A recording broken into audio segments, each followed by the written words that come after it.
lovely, majestic red peacock in his natural habitat. Notice as he shies away from the wild peat. Look at the sheen of peat's coat, obtained from the drink of hops and the eating of wild weeds, with song and dance, prescribed every Tuesday and Thursday. Nature, a wonderful gift.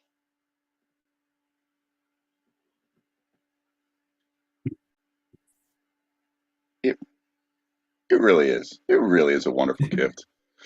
It really is. Somehow, there has to be a program that can do this all and make it correct. You've done it well a couple times, and I really enjoyed that. Paul. And then I see this kind of performance, and I'm like, what is happening? I was feeling good about myself. I was like, I got it. Oh, wait, hold on. I don't got it. You know what I did? I missed my cue. Just high-fiving backstage, taking his costume off. Yeah, motherfuckers, I'm this bitch. Oh my God, I'm still flying the plane? I'm still flying the plane! Shit! Shit, I gotta get back in the cockpit!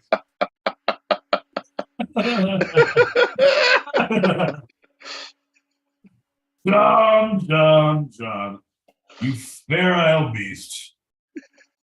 You are one that should not be domesticated, sir. You are meant to roam free out in the wild. You have to be chained down with responsibilities, buttons, schedules. You, sir, are a peacock and must fly.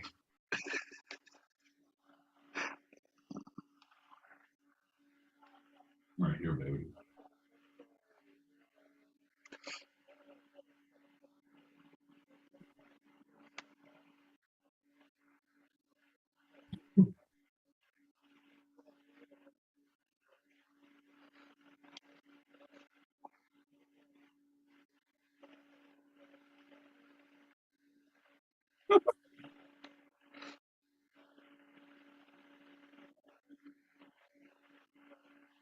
This guy.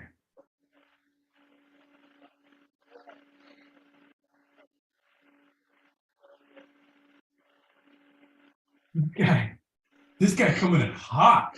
Right from the with that comment, Bloku, if you're watching on YouTube, I'm going to go out on a limb here and say, you didn't wake up late and just tune into the show when you rolled out of bed. You've been up all night or got up early and got your furnace started somewhere else, and we're just taking the brunt of it. Harry Bro, I'm with you. But I can't revel in death. Like, I mean, I can chuckle. I mean, if you hum a few bars, I'll tap my foot. Right. But what would Harry do? I think that's what I don't know. Well, I think we should have ourselves a shot, huh? Yeah, might as well. I mean, we're here. Why else? Why do they climb mountains, John? Why do they fall in crevasses? Why, John? Because they're there. Welcome, everybody. Cheers. Cheers, pal. Ding, ding, ding. So we are now live on the YouTubes. If you want to check us out and you're listening live on stereo, you can click that link above. And if you're not listening to us live, you can go to our YouTube channel. It's at Two-Sided Pod, at TWO Sided Pod, all one word. And you can check out our backlogs and find out when to watch us live. Okay, every time we go through this, we first point out, like, all right, we're live on YouTube. I'm like, man, I see it in my head as a viewer, right? I see it. You know how critical I am of everything. And it just, and this, I'm like, if I'm tuned into the first YouTube show, and it just starts, and it's like a blank screen, and people are laughing, like, hey, you don't even, you, man, anyway, so you never did it right. We need to have the intro, and then I need to plan something where I have my music fanfare, like the not that, like something with a brass section. Right. Anyway, that was our brass section right now. We are the Two-Sided Pod. We are here every Thursday, 8 p.m. Pacific, 11 p.m. Eastern, 4 a.m. Greenwich Mean Sandwich time, roughly for the YouTubes. Give or take 2 minutes. But right. 2 or bear 20. with us. We make this shit up as we go, but it's a good time. It's a good listen. Hang in there. I promise it gets better. Yeah. Well, let's hit that message and get to it.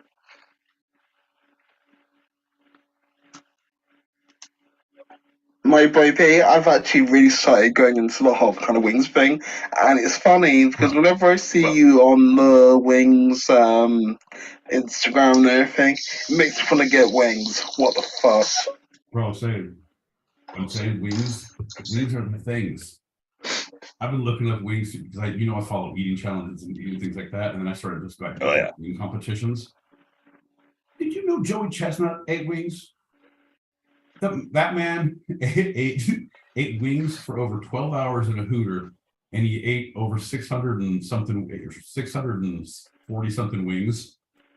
He's like, it's the worst I've ever felt in my life. Wow. But as he was training, the video he was doing, he had 16 pounds of wings that he had cooked, and then he just was eating them as fast as he could and like leaving the bones and like, this is, here we go, like this is what the bones and this is what the meat. So this is what it is. Like, you gotta give it to him, man. Yeah. True craftsman. True craftsman, Sean. So was it he had 6 hours to eat as many wings, or was it like he just ate it as long as he could, and he just happened to last 6 hours? No, over 12 hours. It was over 12 hours. So the place wasn't even open. It was just for him. I don't know. It maybe, but it's a Hooters. Like, it could have been in Florida. Rules don't apply down there. That's true. Yeah. I don't know, man. But yeah, he was talking about it, and like, okay, all right. Anyway, I'm with you on the hot wings. I hope we're going to talk about hot wings tonight. I'm not even looking. I'm going to wish it into the universe like The Secret. I read that book. It's going to be like, please, maybe just let it be talking about hot wings because it's something I can be in tune with. John, we might as well with that. Hope for the best, expect the worst, and start this show. Well, howdy.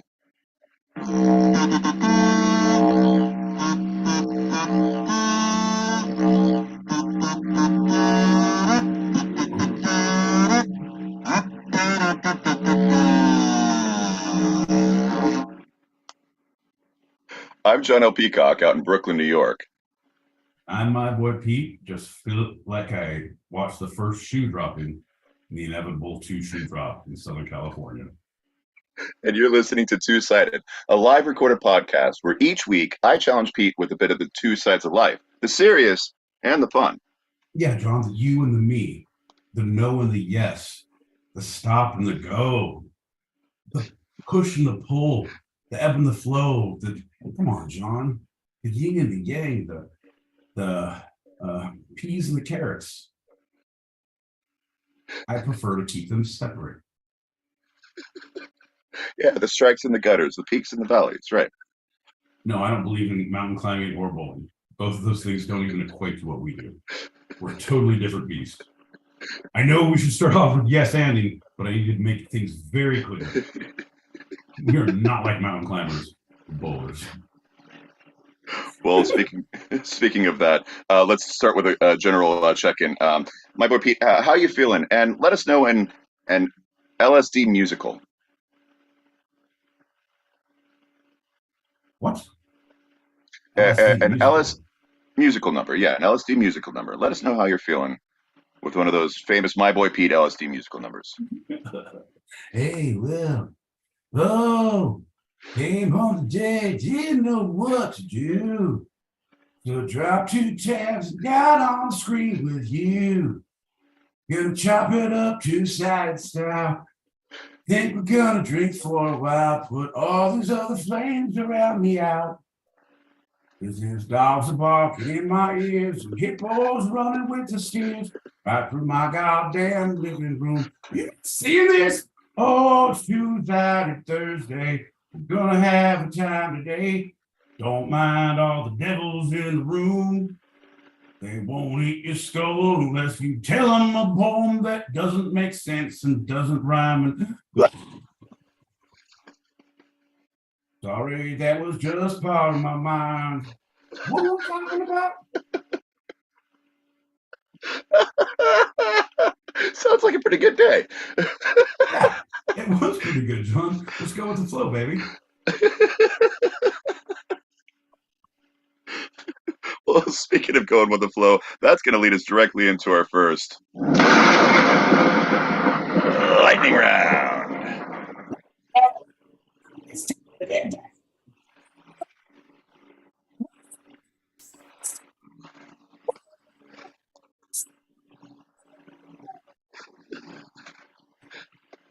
Go ahead, guy. I'm doing all right. You sound a little hoarse. You got some laryngitis going on?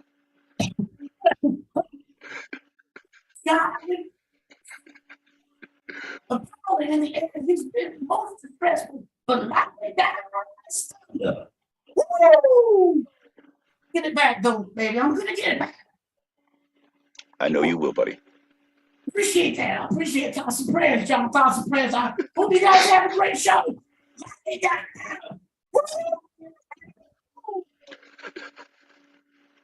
He was in good spirits. He's fighting a good fight, as they do. When he has the support of a community, it really helps out the whole process of healing. Well, anybody who's anybody knows that the first lightning round of the episode is always a standard Q&A. My boy Pete, are you ready for the questions? I believe I am, John. I'm ready for the questions. All right, first question, my boy Pete. What is divinity? It is an amazing dessert. It's ladyfingers, cream, heavy cream, strawberries with a little bit of rum set over. So it's kind of like so good. It's like you only have it at places where you overeat.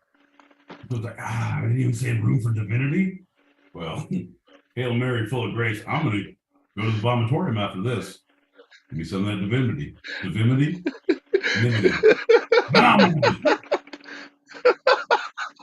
All right, second question, my boy Pete. Explain the universe's creation and evolution from its beginning until today. Oh man, that's a loaded question. Because the creation, John, here's the deal.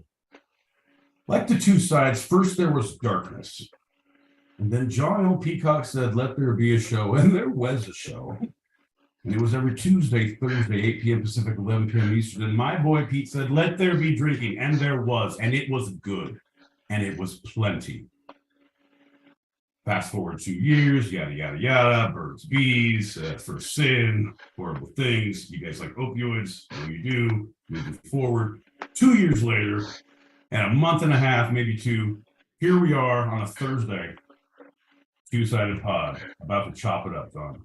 That's that world and creation that I live in.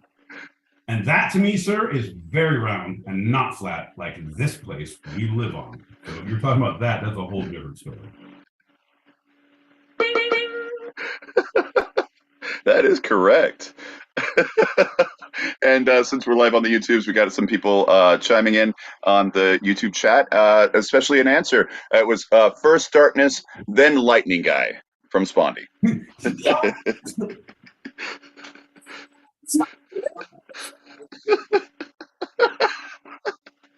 Yeah, he's calling out of the back room. You gotta love him. It doesn't work so well when you see in the studio. Like, there's no Foley artists. There's just throwing arms out. How do you get that nice rope sound? I swing my headphones around like a madman. Next question, my boyfriend. Next question. If there is a God, what does that mean to you?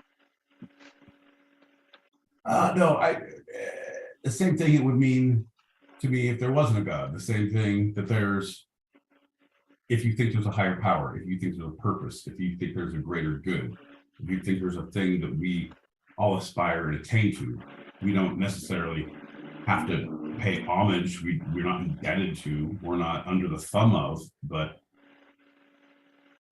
almost the good way of grass is greener.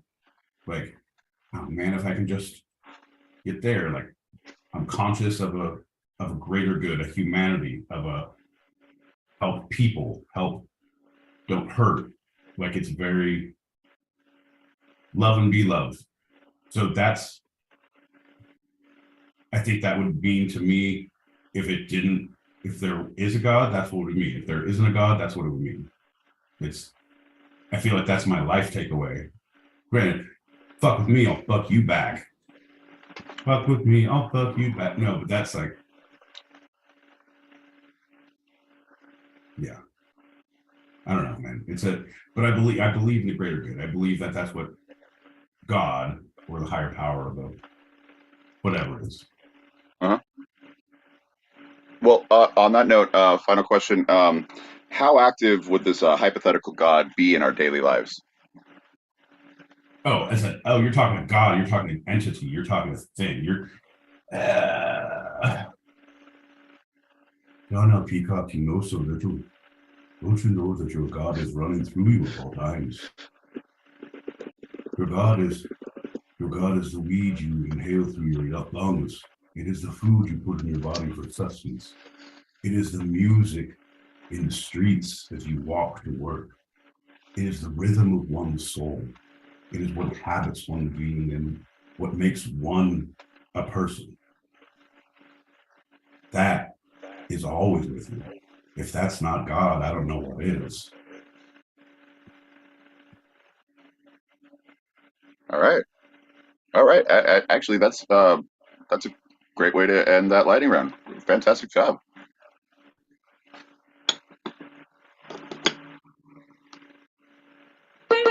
There you go. I knew you were waiting for it. You know me, I can't finish without a ding, ding, ding. How you gotta make me into a Pavlov dog now? Pavlov dog? What's your dog's name? Pavlov dog. Very long on the license. Pavlov dog. What about that one? That's Butch. Butch and Pavlov dog. How do you fit it all in the little collar tag? It's a round one. Unlike the Earth we live on, it goes around. All right, let's grab this first message and jump in our first segment. All right.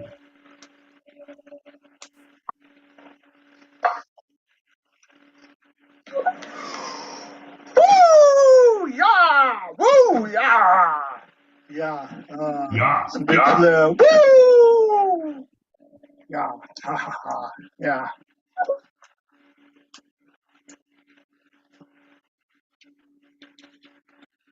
Woo!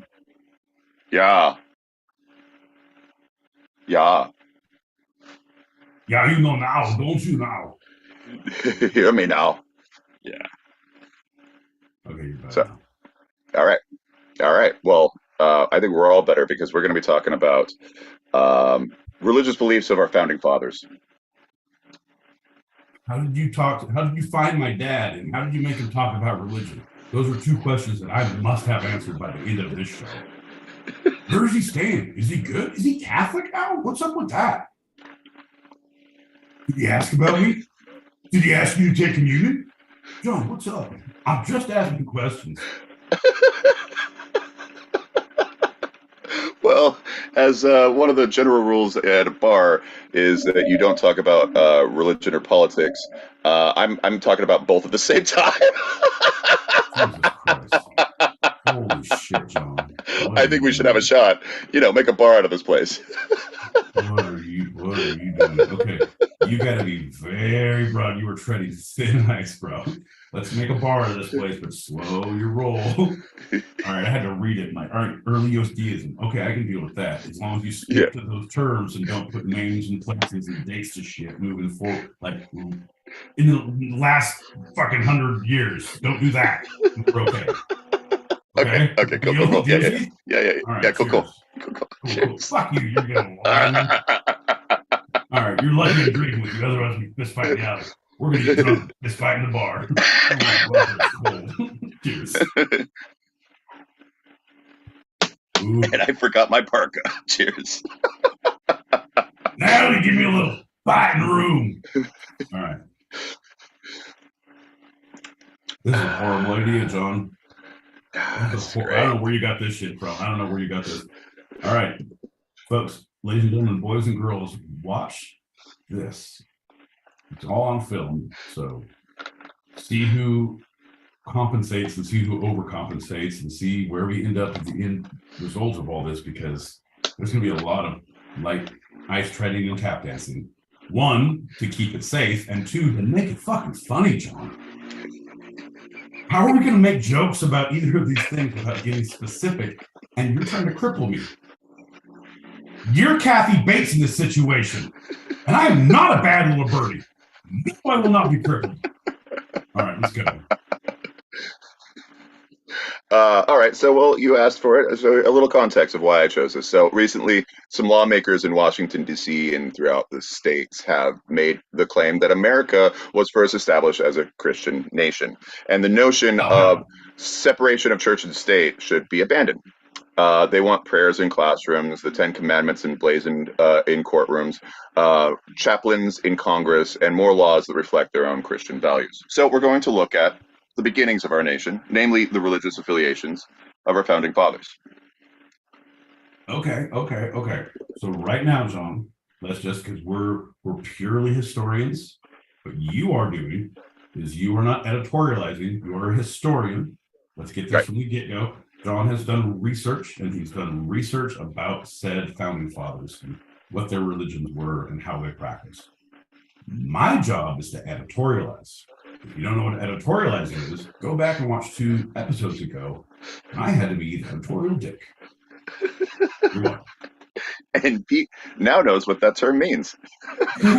And now you know. Folks, you learn something new every podcast, don't you? One of these days, I'm going to learn how to love, John. All right. Yes. So I give context out of facts, right? Yeah. So here's one. An early treaty of peace and friendship between the United States and Tripoli that was approved by George Washington explicitly stated, quote, "The government of the United States is not in any sense founded on the Christian religion," end quote. So this was negotiated by American diplomat Joel Barlow during the administration of Washington. He approved it, he loved it, but it was not ratified by the Senate until John Adams had become president. So he was the one who signed it into an official document. With the document with Tripoli, for the treaty with Tripoli. Right. Or not the treaty, but so with that, so it's on record that this is who we are, we're stating who we are. And it's the same thing, John. Yeah, you can say, oh, no, that was just paperwork. I was just saying what I had to do to get Tripoli to bed. Who hasn't been a Tripoli and said a few lies to score every now and again? Am I right? Pull the little Washington, as we call it. Babe, I'm going out with the boys. Well, don't pull the Washington and lie to Tripoli. Again. So that we were looking at President 1, President 2 were both involved in that. President 3, Thomas Jefferson, publicly declared his firm belief that in the separation of church and state in a letter to the Danbury, Connecticut Baptists, quote, "Believing with you that religion is a matter which lies solely between man and his God, that he owes account to none other than for his faith or his worship, that the legislative powers of government reach actions only and not opinions, I contemplate with sovereign reverence that act of the whole American people, which declared their legislature should make no law representing an establishment of religion or prohibiting the free exercise thereof." Oh, yeah, who hasn't said a lie or two to get a church girl to do what you want them to do? In Connecticut, right? In Connecticut. Come on. Who hasn't been Connecticut to church? All right, show of hands. I don't see many. All right. Jesus. I'm just saying. Right. Devil's advocate, if there was one, I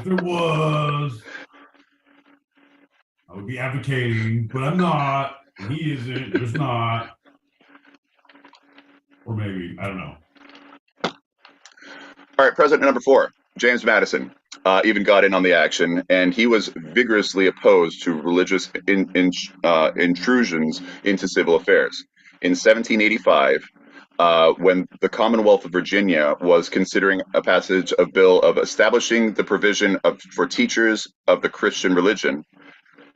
Madison wrote, Go. quote, memorial and remonstrance against religious assessments. That was the title, in which he presented a whole 15 reasons why governments should not become involved in the support of any religion. I, James Madison, will do hereby title this letter to the people 15 reasons why they should not fuck with me on what I do on my own time. Mr. Madison, sir, maybe we could edit something different. Oh, this will be a good time. I'm doing 15 reasons. That's for sure. I've already written. Want me to read them? And then you can title it. Number 1. Cutting chickens' heads off inside of a church ain't that bad. Chicken dinner after. That was a subtitle. I don't know if we're going to leave all this in. It's all a draft. 2. You ain't had a snake in church, you ain't been to church. And I'm just saying, because the country folk, if you just say no snakes, they're going to be like, well, we can't have to go to church. Also, you're a good bit of that snake. I digress. 3. I don't like washing feet. 4. I don't like little bread. 5. I hate that juice. 6. More wine. 7, 8, 9, 10. I did doodles. 11, 12, 13. I said more chicken stuff. 14. I said I am the president. And 15. I said that's looking at 14. Double underline. What would you call that? You, red hair, intern in the back. What would you title this? Reasons it ain't no good. Oh, that's not good. This is where you give the ultimate title of what that actual letter was called.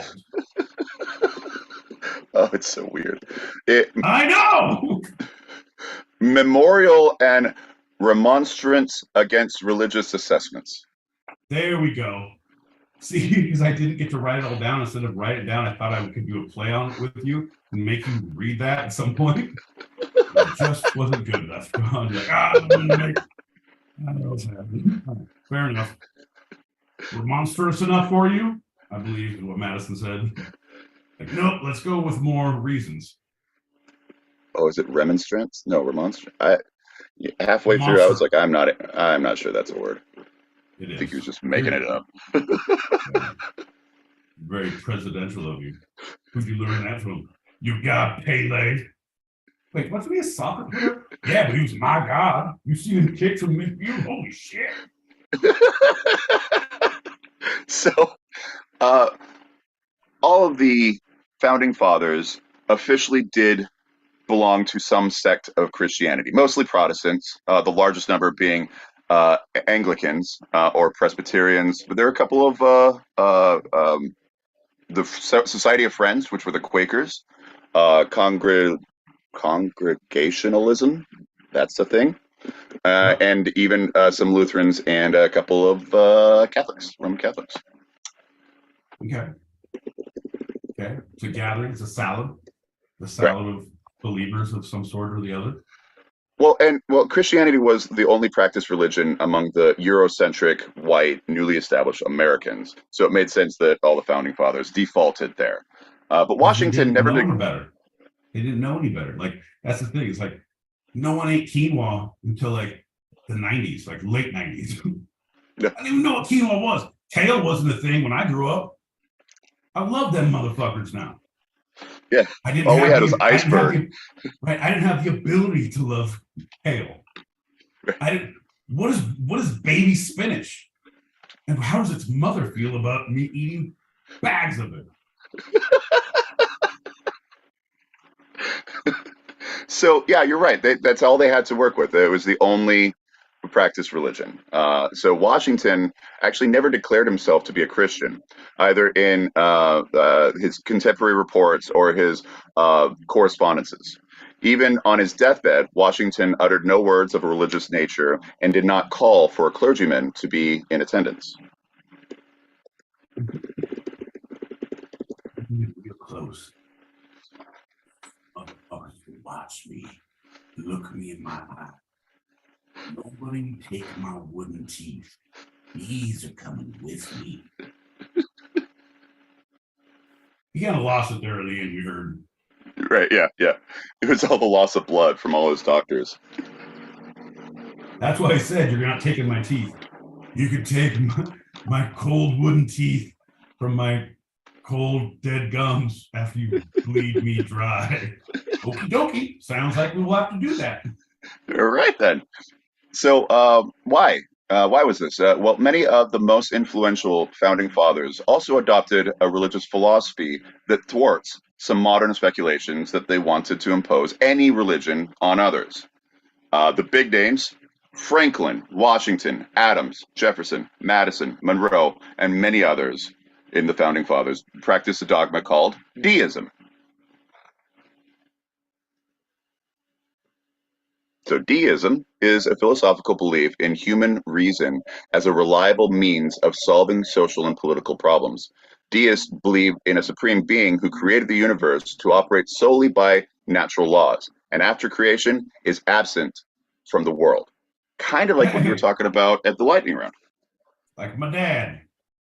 Hey, also, was he a deist? Is that what he's like? I've done my work here. I'm off to fight another battle. I created, I'm out. I'm not saying I'm the deity, but I'm saying I'm a deity.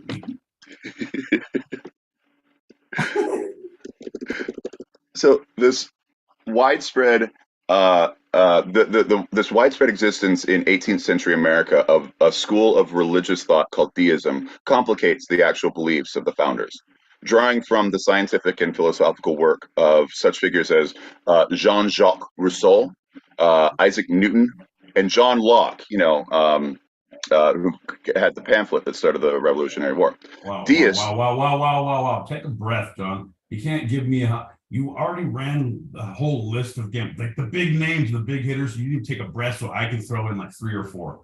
And then at that point, I'm like, God damn it. And now at this point, you just went from Isaac Newton to John Locke. You're like, John Locke, the guy with the pamphlet.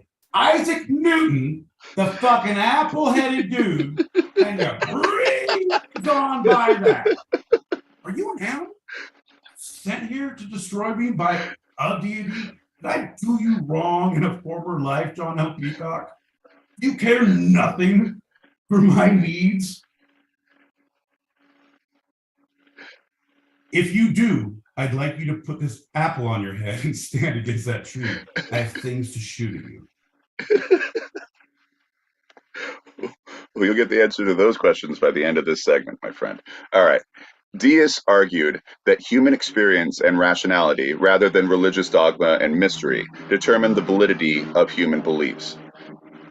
In the widely read Age of Reason, Thomas Paine, the principal American exponent of deism, called Christianity a fable. Paine was a protege of Benjamin Franklin, and he denied, quote, that the Almighty ever did communicate anything to man by speech, language, or vision, end quote. Right. And Benjamin Franklin, as everybody knows on this show, is one of our greatest presidents. He's our 100th, right? That's why he's on the $100 bill? Yeah. Numero 100, as they call him in the big White House.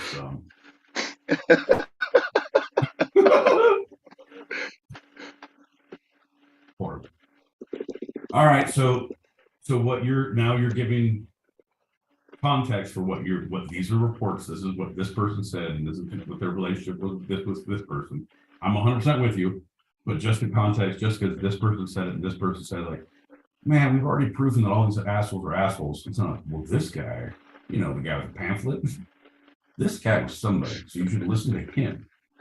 Don't listen to these guys who are his betters at the same time. did more, but they're assholes. But this guy, pamphlet guy, oh, he was the Benny Franks, like the big 100, man. Had the printing press, had the kite, had the pamphlets that he gave to his buddy Cool. It's all over the place. Can't.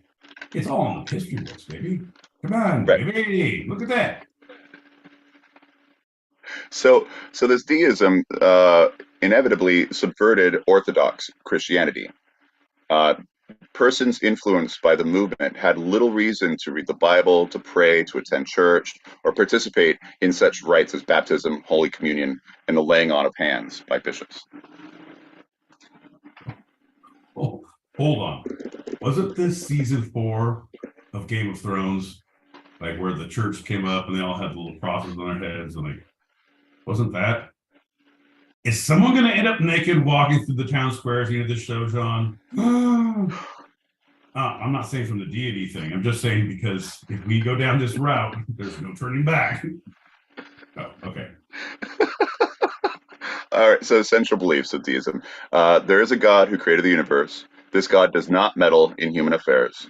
There's no such thing as the Trinity, the virgin birth, and the divinity of Jesus Christ, or the resurrection. And finally, all religions began as a basic belief in God, but then got perverted by clergy. Well, that one, the last one, I don't think there's any argument on that for any level of anything. No one can says they're, even if they're like, I'm a true believer in this staunch religion, they can't say that it has been infallible and all of their clergy and all the people who are running the church, and there's no blemishes on the church's run. They can't say that. Like, that is fact. I'm just thinking, like, all of this shit, things existed for a lot longer than we've been here. How did all of a sudden the true one was the one, and the thing is this? And like, because it was this and the thing and whatever. Like, really? So what was driving these people before? The people before, if they existed, if you're saying before the virgin birth, before, the Trinity was there. All right, these motherfuckers were silent, just like hanging out. So everything that these people previously believed from this group of heavenly beings was so wrong, 100% wrong, that it's now caused wars with the true one. It's like, you know what? I'm not gonna nip it in the bud here. I'm gonna fuck this whole world up and give the right one, because we like white stuff. No big deal. Mm-hmm. I'm talking about the crowns, the robes, the fucking pillars and statues. But it's just, it doesn't make sense. Like, okay, it could be right, but then why isn't Buddhism right? Why isn't the whole Hinduism right? Why isn't pick one that's older than Christianity? Why is that not right? Because they had the bout, they had the way, they had the truth. And all of a sudden, no. I watched all these people devote their lives, convert thousands of people, really make the world a better place, make their communities, make their world a better place. And nope, you're not doing it correctly. So right. I'm going to come in, I'm going to fuck your shit up, I'm going to murder everyone I can, and then I'll be right. Like, tell me how that's a thing, John. Tell me how that's a thing. I'll wait. I'll wait. Go on. Go on. Ugh.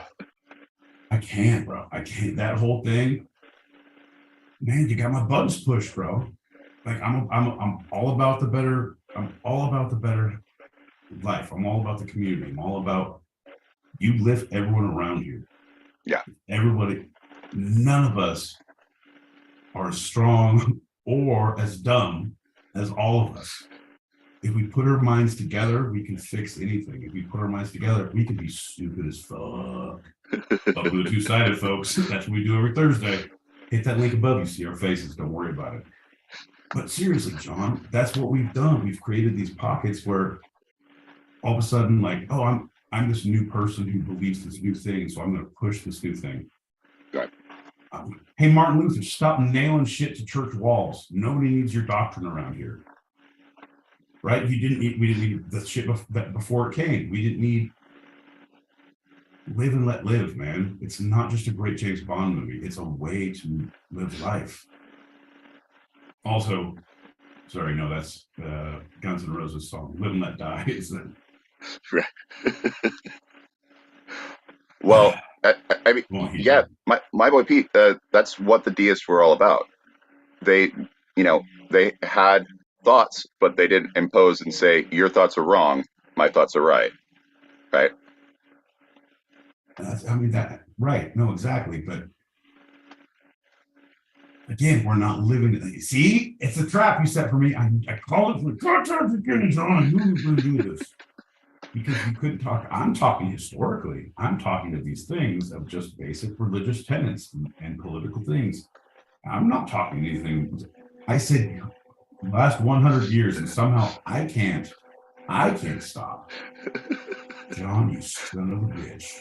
Well, let's get back to the history. So Thomas Jefferson reprinted the New Testament, in which he deleted all references to the divinity of Jesus Christ, the virgin birth, miracles, supernatural events like walking on water, miraculous healings, and the resurrection.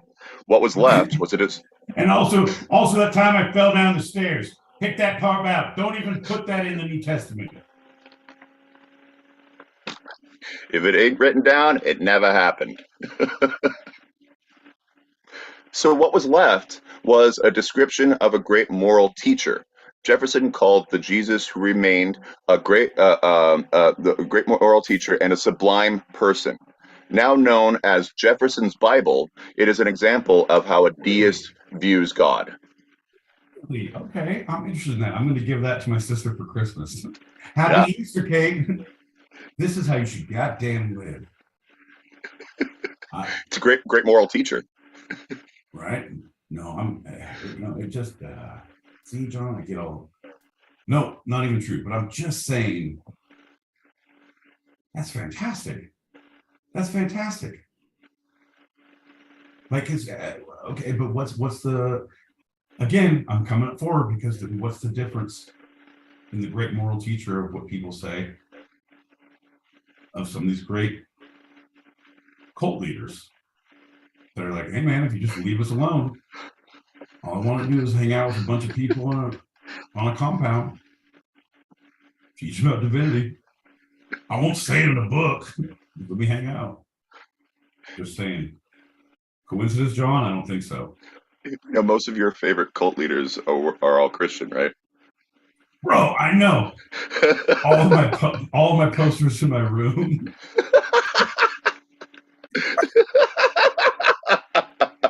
I do the cult leader trading cards. All right, I'll trade you 3 Koreshes for you know what? Give me Pol Pot. I know he's not a cult leader, but mass murder's mass murder, bro. Come on, let's trade. Where'd you get that Jim Jones? Sweet, bro, sweet. Yeah, and he's in the white suit. Not too shabby. We love white things. Anyway, so Jefferson was the one who coined the term, quote, wall of separation between church and state, where we get that phrase even today. So it was Jefferson who said that one. He said he didn't care in the least whether his neighbor worshipped one god, many gods, or no god. Quote, it neither picks my pocket nor breaks my leg, end quote.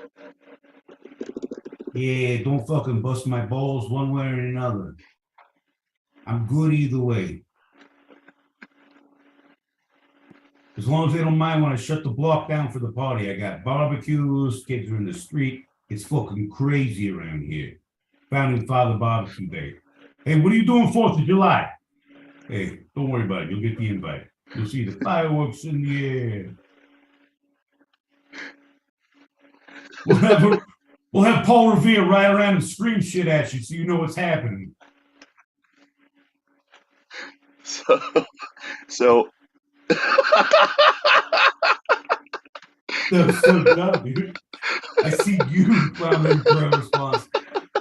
I keep going like an imbecile. So that was the best response you could have ever given me, John. You're not a yes man. It's times like this that you go out and prove me entirely wrong. You yes and though deism, the early practitioners of deism were basically all Christian because basically all Europeans and white Americans at that time were Christian. Like I said, it's not really tied to any specific religion. It's a belief in the universe being kind of created by a sole creator or a higher power. Nowadays we kind of refer to that as being agnostic. It is the I feel there's something out there. Not quite sure, but it's that's what it is, right? And I'm not going to force my thoughts on others, and I'm going to just like cool. You're this, you're that, I'm this. We're all good, right? Right, but that was still when they had a lot of property to have, and like there was space. All of a sudden now I'm like, ooh, I'm gonna need that land to build my church. Yeah. I'm gonna go ahead and say mega church. Why? Because our God is an awesome God. Fuck yeah, we have rap battles in the quad often. We have cookies and punch, that's odd. Our God is an awesome God. Come on, kids, go out there and rap. Have fun. Here's happy sad. I was gonna. Did you know I was gonna be a youth pastor? Well, you heard it here first, folks. Yeah, no, my grandma told me when I was a little kid. It was not little. I was like in high school. It's like, but I like, and it took me a while to like that effect. Like youth pastor, what is that? Because she's like, you're personable and you can talk. And if you just turn that corner, do that. Man, it's so good. Then I was like, youth pastor, why couldn't I run a goddamn church, Grandma? You don't think good things about me? Oh, I gotta stay in the kiddie table. That's it. I'm building a church. Running my cult. That's for you. You're welcome, Grandma. Right? You can come stay on the compound if you want, Grandma. All of my followers will take care of you. Anyway, she's still a hardcore agnostic. She says she won't join. Very weird. Well, so this term deism was first in the writing of an English lord, Edward Herbert of Cherbury. Herbert's book. Oh, yes, one of my favorite flavors at 31 Flavors. I'll have the Edward sherbet. Oh, it's only seasonal. It only comes in June. Kids, we got here in time. They have the Edwin sherbet. What did he have to say, John? Well, this is the book, De Veritate. That's a great title. Are you out? Do you still have Veritate? Oh, you're out of Veritate? We'll just take the Edwin sherbet from his Veritate. Can we get samples first? Anyway, our friend John will order for all of us. John, go ahead. Tell him what we want. So I want some Edward Herbert of Cherbury and De Veritate. Oh, do I have to get the second title? All right, so he had a second title because, back then. Parentheses, on truth as it is, distinguished from revelation, the probable, the possible, and the false. Some say it's impossible. Can you make it so it sounds like people are singing when they read? No, Edward Sherbert. But some things are not impossible. Impossible is not my name. If you didn't put that in a font, I know I'm riffing now and it sounds good. Can you use little musical notes so people can follow along on their harpsichords when they read? No. Too much. Okay, too many shekels. All right, fair enough. Pound of sixpence it is, and just leave it as I had in the first mimeograph.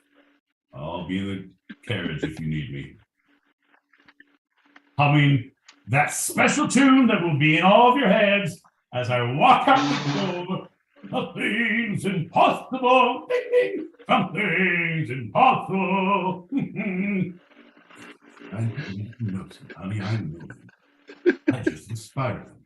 I'm a great writer and public speaker. I should say they're Herbert Sherbert talks. Little do you know, John, this show was about the inception of TED Talks. That was the first. Anyway. No? Okay, I was guessing. But we're still on deities. So this book is what he called Deism in the book was designed to be a way to reconcile the religious strife and violence that had stormed through Europe as a result of the Reformation. Holy shit! Holy shit! Time the fuck out. I apologize for my language. I know there's John L. Peacocks on the fucking line. John, he wrote the book to stop the religious anger and violence. Yeah. Okay, so you so you can write a book and just do that? Oh, is that what we're missing? Did he not get enough publications? Because apparently we don't have enough out here, John. Is it available in thumb drives, PowerPoints? Can we put it on a good year blimp? It'd be a better year blimp if we said, stop fucking shit up religiously, everybody. We're like, idea. And if you donate your money now, we are trying to get our nonprofit license. So it is tax-free. It might be a write-off soon, but right now it's not. But please write us into your wills because the Two-Sided Pod is bound and determined to get a good year blimp and write positive messages about religious freedoms and tolerances to all genders, stations in life, people of all types. We believe in that, and we believe in Goodyear and their goddamn blimp. Ain't that right, John? That's right, man. That's right. And it wasn't enough to set the Europe world that had been so set in its ways in these religious strifes and violences right, but it did reach our founding fathers, most of them. And because this belief in reason over dogma helped guide the founders towards a system of government that respected faiths like Christianity while purposely isolating both from encroaching on one another as to do so as not to dilute the overall purpose and objectives of either, saying if we have one be better than the others, it's going to cause the same violence like it did in Europe. And it did that. One was big, Catholic was big. The Protestants were murdered endlessly. Then Protestantism was big, and the Catholics were murdered endlessly, right? And they saw that, and so like, well, that's you see that everywhere. You see that everywhere, and it's yes. I'm just saying, but somehow in every one of these altercations, there's a Christian involved. I'm just saying. I'm not saying, but I'm just saying. I'm just saying. Well, but any religious sect, anything like that, but once you draw lines, when you draw boundaries, especially governmentally, of what we're doing in schools, what your day-to-day rights are, how you travel, how you live your life. Like if you're going to change my lifestyle right now, or the taxes I pay, or fuck me in any way because I believe differently than you, oh yeah, there's going to be a civil war. And that is one of the things that there's, God damn it, John, I'm not going to do it. I'm not going to do it. I'm not going to do it, John.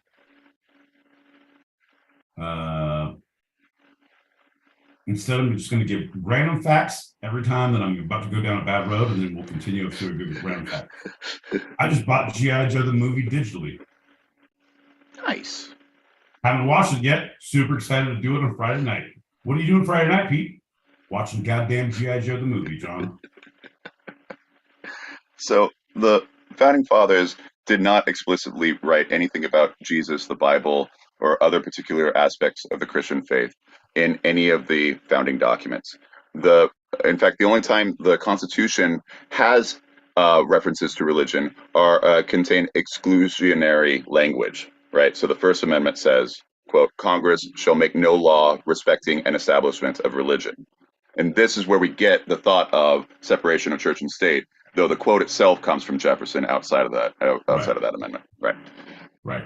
And then, no, but the thing is, legalese, John, legalese, Dad is a lawyer. Folks, just so you know, I lie so much during the show. Like, so much during the show. it's all for jokes. If it's a funny joke, that's what. My dad was around a lot, like way too much. Like I think it was hug too much, like I don't know, thick, kind of like Mike Seaver. Yeah. Like, come on, man, shit. But that was his always thing. Like legally, it's like, okay, so it's no, they should not have any put any statutes on a religious organization. So then legally, all right, what's a religious organization? Here's how we can now pick apart the definition of a religious organization. Here's how we can bolster the definition of a religious organization. So if you get that, and it still hasn't changed a lot, John, I'm letting you know that's my goal for 2024 for this show, is that we will be designated a religious organization because we have weekly meetings. I will do altar calls. We will have a uniform that is going to be, if you join the Patreon, you get your, instead of a yarmulke, you get a t-shirt and a sticker. So you don't have to, you put a sticker on your head during altar call, and then tax exempt. They won't look at us. We can buy the compound. We all get brands. And that, John, I'm just saying, we're going to take off, buddy. Well, I've figured it out. I didn't think we were going to get that far, but now I see I got to really get back to the dream board and get my pen and paper out and figure this out. All right, one more legalese. The only other time it's mentioned in the Constitution. Article 6, Section 3, quote, no religious test shall ever be required as a qualification to any office or public trust under the United States. Outside of legalese, what's that mean? You don't have to be a certain religion to be the president or a congress member or mayor or whatever.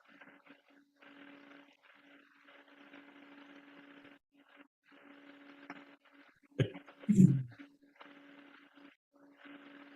a witch. What else floats? A president. A duck. Duck. So is not a duck the same weight as a president? So therefore, if a president floats, and she floats, and the duck floats, she's a witch! A witch! I was getting it. Deity 101, John. I learned that from Benny Franks. He sent out a pamphlet on it. Pretty good. That's nice. That's nice. Yeah, so, as the U.S. was forming, breaking away from Britain, right? It was 1775 to 1791. It established. It became the first nation in history to abolish religious disqualifications from office holding and civic engagement. The founders purposely created. Hold on. Yeah. Run that back. In 17 whatever, it became the first to abolish. Okay, so every other nation in all of history right. had some. I understand. Yeah. I understand that, but I'm asking the words you said. Yes, became the first to abolish because they wrote it into the Constitution, or was it previously in the first draft where there was a religious mandatory? No, they wrote it in at the very beginning. Okay. So from the get, it wasn't a second draft like, all right, you have to be pagan. You don't like to eat snake's heads. You're not going to like to be president around here, motherfucker. All right, bro, if you can't eat 17 White Castles in under 2 minutes, swallow the snake's head and say, Mamma mia, Baba Booey, Howard Stern's penis 5 times. Can't be president. Is that fraternity or the United States of? Oh yeah. Right. So they did it to fully help the experiment of democracy thrive. Right. They created a nation that based its legitimacy on popular will, not on some higher power. Yeah, we were the American Idol of fucking democracy. Like, all right, Ryan Seacrest was here. It's like, all right, so if you like what you've heard, dial 1-800-444-FREEDOM. If you don't,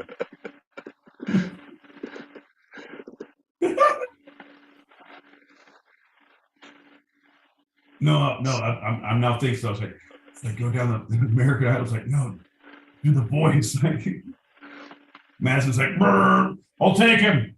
I like his pamphlets. Turns around. You got a 3-chair turnaround. Adams, Franklin, Madison. Oh shit, Benny Franks is coming out of the woodwork, throwing $100 bills. Who do you want to be your mentor, pamphlet man? The one who has the least amount of religious oppression? Oh, we're fucking sorry. You're the wrong show. Get along. All right, so to wrap this up, looking at all these historical facts, one cannot say that our country is losing the fundamental Christian ways of our founding fathers, as they very purposely did not put any of that into our founding documents, and many of them did not even consider themselves Christian. Yep, no, 100%, John. The way I see them, we ain't never had them. We never had them, so we don't need to find them again. I think if anything, we need to find our way to stop poking at other people's business, like our founding fathers said. Yeah. Hey, don't start no shit, won't be no shit. So what do you think, man? Are you a deist?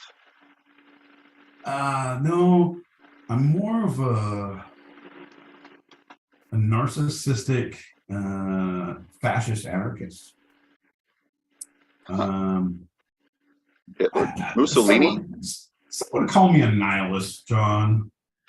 Well, I believe that everyone has a right as long as I dictate the right and they listen fucking close.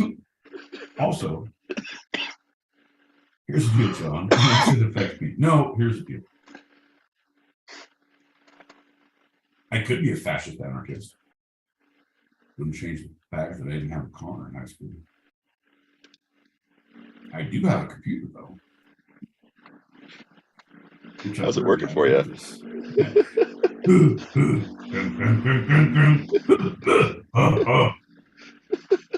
So hard to do. It's so hard to do jokes with movies that need sound effects when I'm this far into my own head. Like, you can't hear the sounds in my head? How do I even describe what is happening here? Is it? It's a symphony of stupidity, John. John. You remember Disney's Fantasia? I do.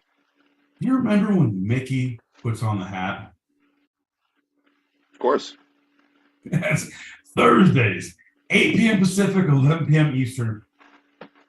I feel like the farther I go, start spinning, start losing.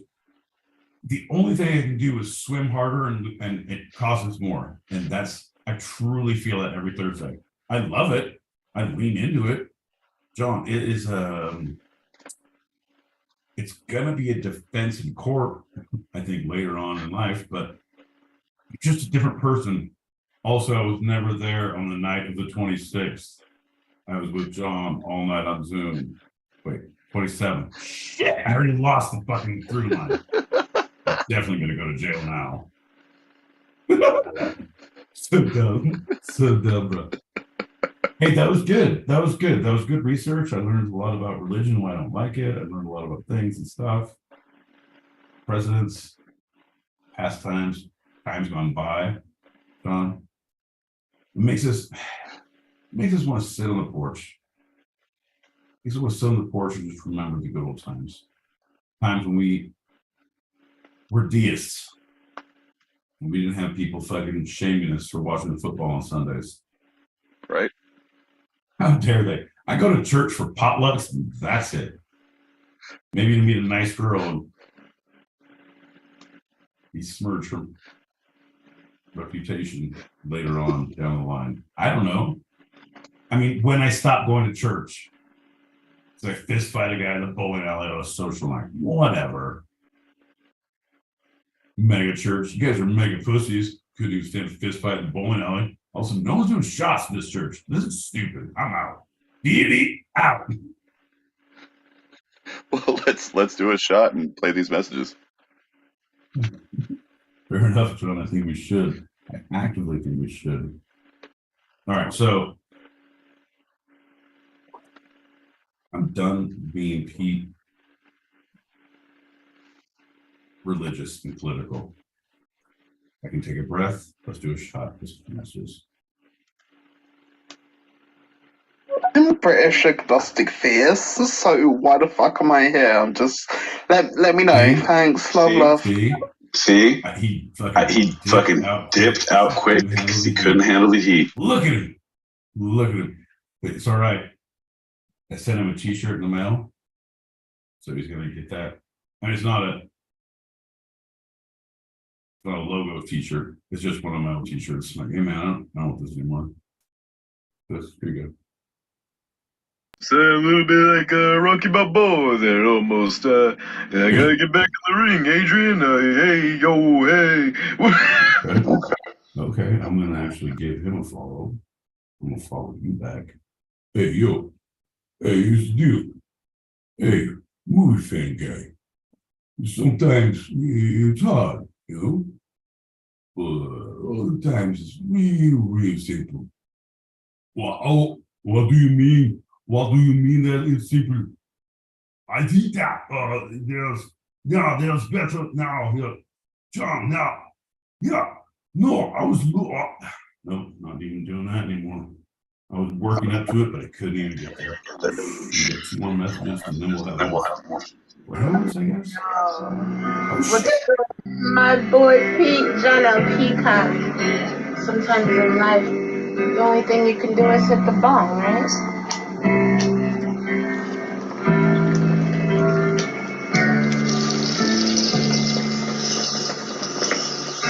Yeah.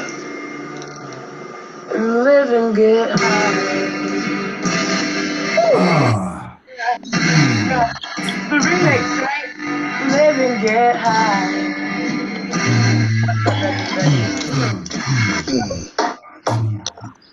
Did it. Packing Bulls, Thursdays, 8 p.m., 11 p.m. Eastern then we smoke them. Can't believe. See, John, okay. Hey, yo, movie fan guy.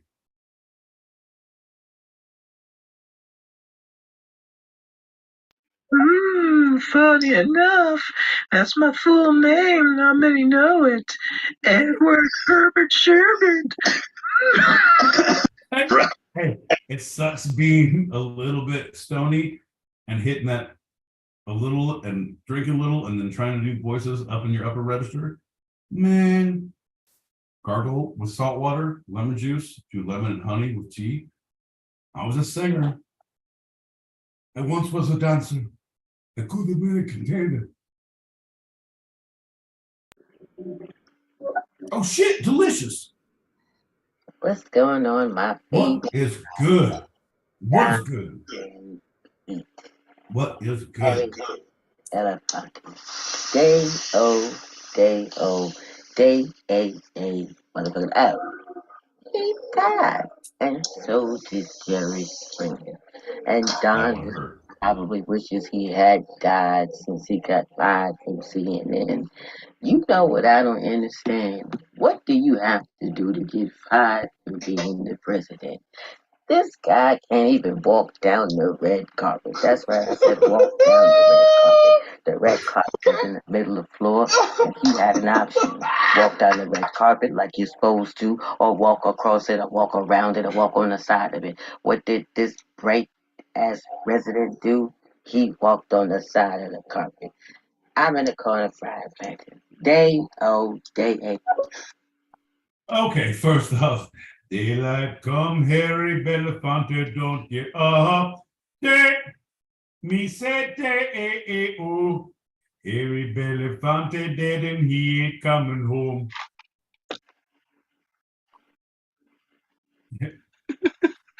I work all day, but Harry Belafonte don't.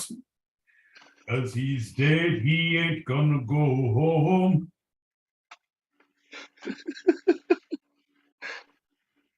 Well, now he's part of the back-to-back, belly-to-belly Don't give a damn if it don't put it at the zombie somebody. Oh, back to back. Ooh, belly to belly. Don't give a damn because we still did that, Eddie. See, okay, number one, Harry Belafonte. Fucking hilarious. Great song. Thought he was dead already, so you know what? It'll happen to all of us, except for me. Me and Walt Disney plan to have that whole head severing thingy. Anyway, in my mind, I live forever, just like Walt. Park. Speaking of living forever, on our chat in the YouTube, Spondy says, I'm thinking fake news because I was pretty sure Jerry Springer is immortal. Just saying. Yes. I had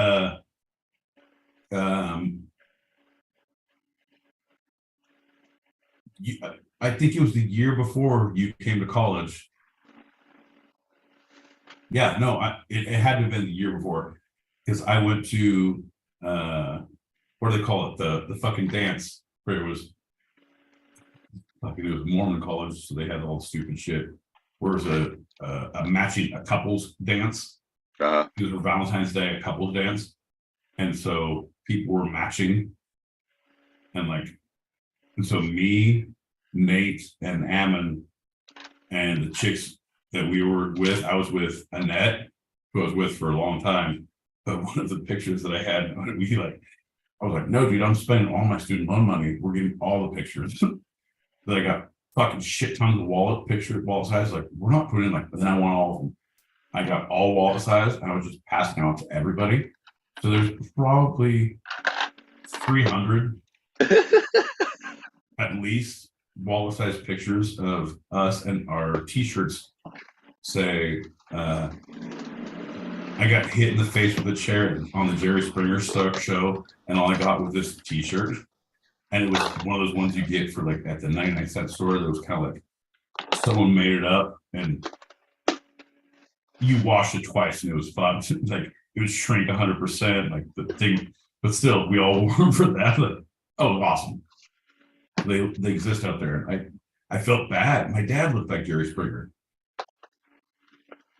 when he was skinny, as he was decomposing.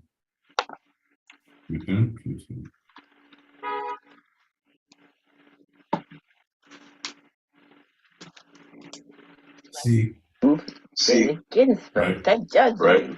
I said, this bitch got 9 lives. I could have sworn she died years before. But that's a whole nother story for a whole nother time. We talking about Harry, who I as well thought had died. But then I was really surprised by Jerry Springer. Was anybody else surprised? Yes. Yes. Tucker Carlson gets fired too. I'm in the corner, Brian Blanton. Well, here's the deal. Little known fact, I'm going to break news here. This is going to be a hot take, John. Jerry Springer was actually, I'm sorry, smack it up, flip it, reverse it. Tucker Carlson was actually Jerry Springer in makeup. Yeah, no, because he said, I have to stay relevant. I know how to fearmonger. All right, you're going to put me on the network, but you can't have chairs around. I'm not going to have people. And if I do, we're going to be far away. There's only one chair, one person. They'll throw a chair at me. I don't like that. I don't like that one bit. And then he had his Jerry Cornyn, which is Tucker's last fucking thought. Bro, oh, Jerry dies? Oh, Tucker gets fired. Oh, coincidence? I think not, folks. That's a cue drop. You can take it from us. Two-sided. 8 p.m. Pacific, 11 p.m. Eastern. You can get the rest of the messages here. That's the truth.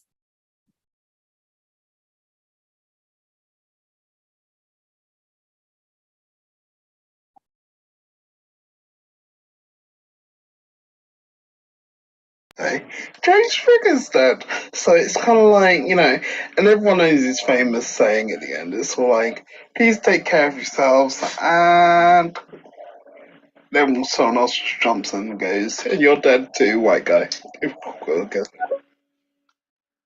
That's the thing, man. I'm glad you brought that to the table. I'm glad that was the last thing to bring to the table, because it really, it's pushing things in my mind, right? You have your didgeridoo kazoo. We have a little intro here. We have a little intro there. Here a kazoo, here a didgeridoo. It's just very, hey, take care of yourselves. Don't be afraid to look both ways.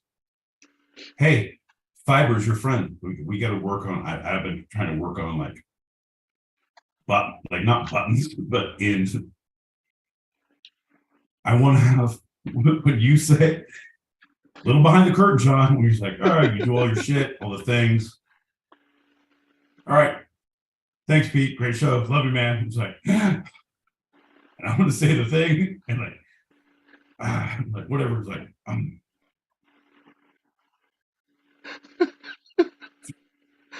two peacocks in one bush is more than you'll ever see in the wild. I don't know, John. I'm working on it. I don't have my book here, but I have like 4 or 5 that are. And I'm not going to sell those short. I got to keep them all for the bank. You know what I mean? Right. That's right. One more message, and then we go to the party. Shout out to the heavy hitters in the room. Muse Lover Sponges, Mona Lisa, Foxy, the Mind Fox, John L. Peacock Esquire, and my boy P. Look at you. Look at you. Huh? Really? This is acceptable? This is funny to you? Or I amuse you? Or to make you laugh? This gay. Oh.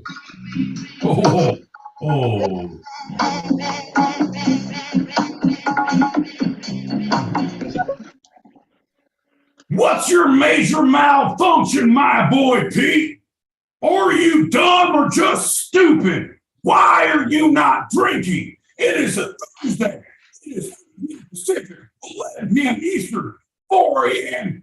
English, same salmon. God dang, Friday morning, the best day of your life. Why are you doing shots? Yeah, because I can't hear you, Spot. Now, motherfucker. That way, I guess I'll do. Wow. Cheers. I'm a little afraid. Me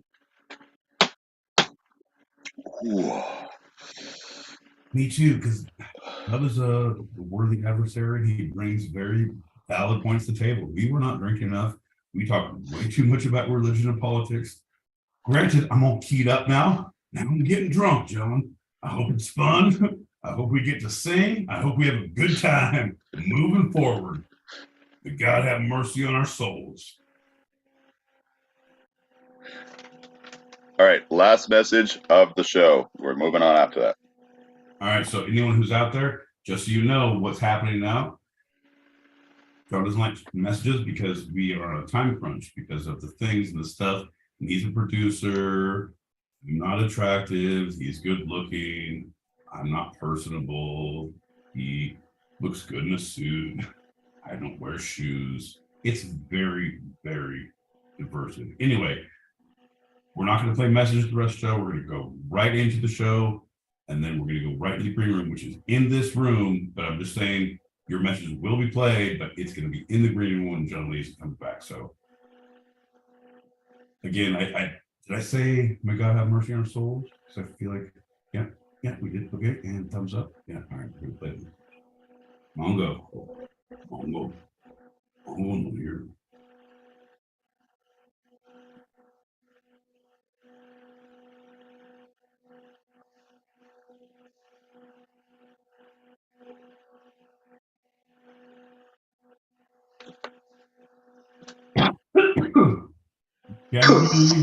Can't believe this is how far we've come.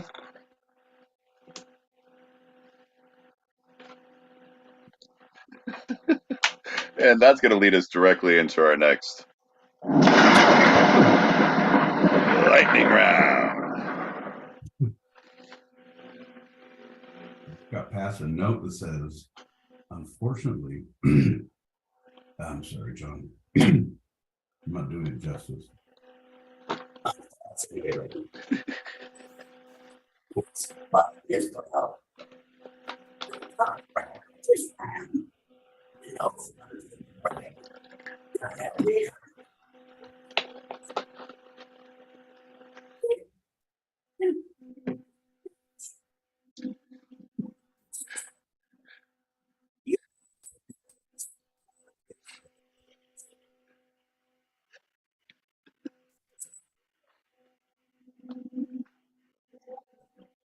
Wow. I'm glad he's always with us, John, even if it's only in spirit. Yeah. Let's take a knee and do this lightning round, shall we? Yes. Yes. Like Colin Kaepernick did. Let's take a knee. No, see, that wasn't coming too far because I'm not going to do political and religious. No, I'm not going to do it because I believe. Okay, no, yep, go. Well, just like the general reaction to that very suitable protest, this is one of your favorites and mine. That's right. This lightning round is Bizarro Answers. I ask Bizarro, my boy Pete, some questions, and Bizarro, my boy Pete, gives me the answers. Which means those laymen's, which means lay people, which means lay persons, who do not understand the lingo of the two sides, which I know you all do, because I know you have your bingo cards where the squares are everyone gets a free fuck, because you know my boy Pete says that once at least, so that's a free one. Right in the center. But all of the bizarro answers would be what I would say if the exact opposite of what I believe in my true life and my true day-to-day. However, I will stand by it in bizarro world, and I will argue in a court of law, Bizarro v. State of California, 2023, two-sided pod, 4/27/2023. Y'all get it. It almost rhymes. Well, Bizarro, my boy Pete, are you ready for the questions? Giddy up, baby. Let's kick this pig and make it squeal. Bizarro, my boy Pete, what? Sorry, yeah, no. Let's celebrate later. Let's focus on the job. We'll celebrate later. Yeah, let's do the job first, and then we'll celebrate. Hey, Bizarro, my boy Pete, what is divinity? Divinity is a higher power that you always put your life towards, that you discard all else in your life. Reason, logic, sense of humanity. Even if there was some sort of divine power, it's apparently telling you to fuck your other man. That, sir, is what I believe in. All right. Well, explain the universe's creation and evolution from its beginning until today. There, Bizarro, my boy Pete. Well, first there was darkness, and then God had a Trinity threesome with a virgin. I'll be honest, I didn't pay attention in church school, but I know it's the opposite of nothing. But I'm pretty sure all creation erupts in the three. Even my favorite music. I don't know how to. Not a threesome. Yeah, okay, all threesomes. No. I'm sorry, that's not me. That's one of the spirits talking. First, there was darkness in my answer. Then there was light and creation in my answer. Then there was disdain, regret in my answer. Then we're hitting the reset button, and we're going to answer the question later. Boom, creation. If there is a God, what does that mean to you, Bizarro, my boy Pete? It means everything in my life, Sean. What I live my life for altar calls. What I do, it's tough to live in LA. As any street preacher, I have to stop and fucking give praise at least for a day. Do you know how many organizations I've joined? I have no free time. I do a lot of pamphlet handing out, like Pool, fucking Benny G's fucking #1 pamphlet hander. I do a lot of that. and I join all of them. Like I say no to nobody because the way the truth and the light is through me. It's been in me the whole time. You know what I mean? Yeah. Hey, do you have a minute after the show, maybe in the green room, before we play these messages? Just talk about your Lord and Savior, anyone who might be better than you and not me, that I'll just tell you about, and then you can give me your paychecks. And what about that, John? Maybe after the show. Maybe we'll take it off there. Yeah. Message me on the Zoom. You can do that as you're asking questions, right? Do that. Okay. Go. Finally, Bizarro, my boy Pete, how active is this God in our daily lives? Oh my God. I was asking the same question to God when I was playing handball with him over at the Huntington Beach Club the other day. I was like, God, how active are you? And he's like, I get out here twice a week. I'm in Seal Beach once a week. And the rest of the world I let go to shit. God needs some alone time. So I would say like 5 days a week he's out there in Southern California. But then he takes 2 off. So he's super active, and his fucking serve is ridiculous to return. God is active. You should see his cats. All right. Nice lightning round there, Bizarro, my boy Pete. Thanks, buddy. I've been working on stupid answers pretty much my whole life. Would you like another? Yes. Are you done? No. Whatever you think I should answer. And you now made it. But then, John, literally halfway through this, I realized you can fucking pick a soundbite you want. You can pick any soundbite you want. There's a narrative. Yep. And yeah, I know you've been looking to get a job at the New York Post, and like headlines are your favorite thing. That's ridiculous. You take my headline, my verbal cues, and now you're a fucking assistant editor? This is bullshit. That's true, man gives birth to baby. That's a fact. That's a fact. Bullshit. Well, we're going to finish up this episode with, as people have been so excited to hear, because I keep on talking about it, yes, we're going to talk about Harry Belafonte, the life and works of Harry Belafonte. Of course they're excited to hear about it because you put it in the topic of what is being talked about. If you're really trying to keep the fucking appeal and the mystique around it, you should like topics to be announced. You know what time it is, bitches. And then when it shows up, like that's your second job. You update, you're serious.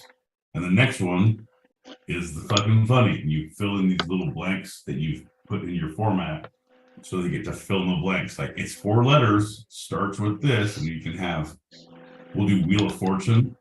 I'll put on a goddamn dress and turn letters, John. I'd like to buy a vowel.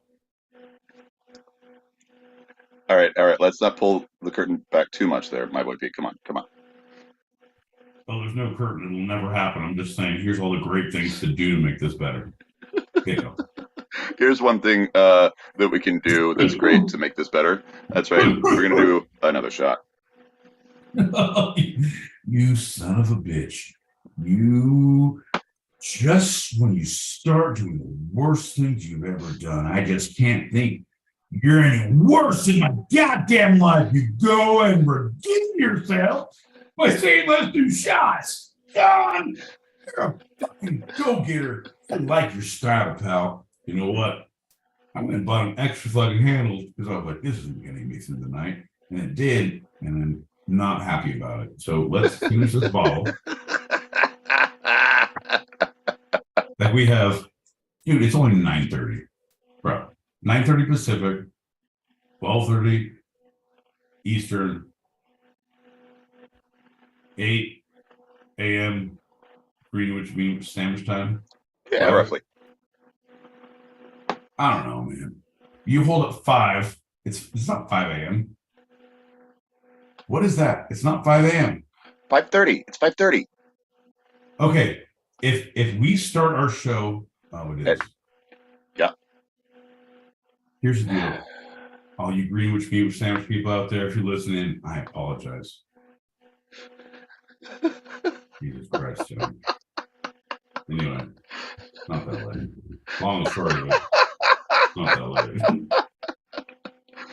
This is not proving the point very well, I'll be honest. While you're pouring that, you listen to his music, man?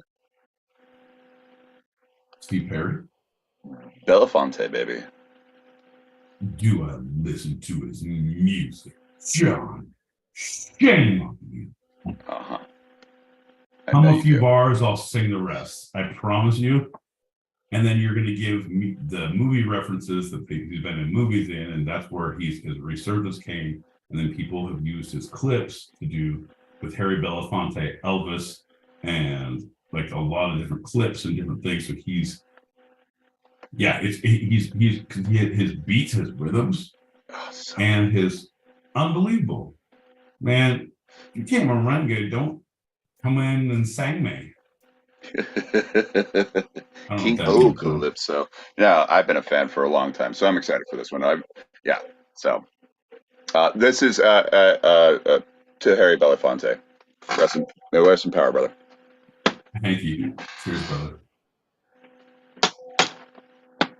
So born in Harlem to West Indian immigrants, Harry Belafonte almost single-handedly ignited a craze for Caribbean music with hit records like Deo, the boat song, and Jamaica Farewell. His album Calypso, which included both those songs, reached the top of the Billboard album charts shortly after its release in 1956 and stayed there for 31 weeks. Coming just before the breakthrough of Elvis Presley, it was said to be the first album by a single artist to sell more than 1 million copies. Yeah, no, that's... Well, the whole thing, though, okay. No, it stands up. It stands up.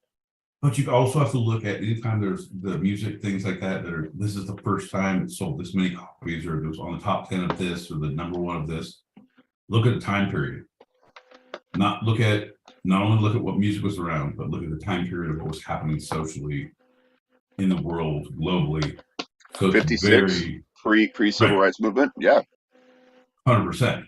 So you see, and this is the United States of America, because it's the top 10 of where we are. So it's a true voting.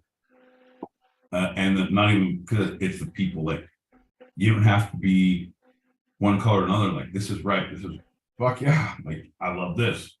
Yeah. There's no gerrymandering, there's no pitching to a thing, there's no, hey, you listen to this song in your car by yourself. You do it, you buy your CD by yourself. It's your dirty little secret. Right? You don't have to like any of this shit. It's like nipple clamps in Congress, John. It's like it's like rubber bands on your fucking thighs in Congress. So what you're saying basically is, at this time in 56, Southern racists were secretly listening to Harry Belafonte, and that's what added 100%. To his numbers. Yeah, totally. No, totally. No, not that at all. I'm saying that you don't have to worry. Like, everybody who wants to listen to him, but there's people who are like, I don't want him, and I will listen quietly behind closed doors. But right. Everyone who can is. Everyone who has money is buying. And if you like, so it doesn't matter, but you're starting to now encroach on these cultural boundaries, these walls that have been put up that you shouldn't ever break. And it's not because of color of skin. It's not because of all the racism. It's because, God damn, this beat is so fucking good. Why? Because I said Deo. Right? What? Hey, you say Dago? Yeah, I'm sorry. Sorry, Your Honor. I did say Dago. All right, I don't want to hear any of that Harry Belafonte music in my courtroom. So, yeah, so let's get away from that and go back to his roots. Harold George Belafonte Jr.'s parents hailed from the Caribbean islands of Jamaica and Martinique. When his mother returned to Jamaica in 1935, he joined her, living with there until 1940.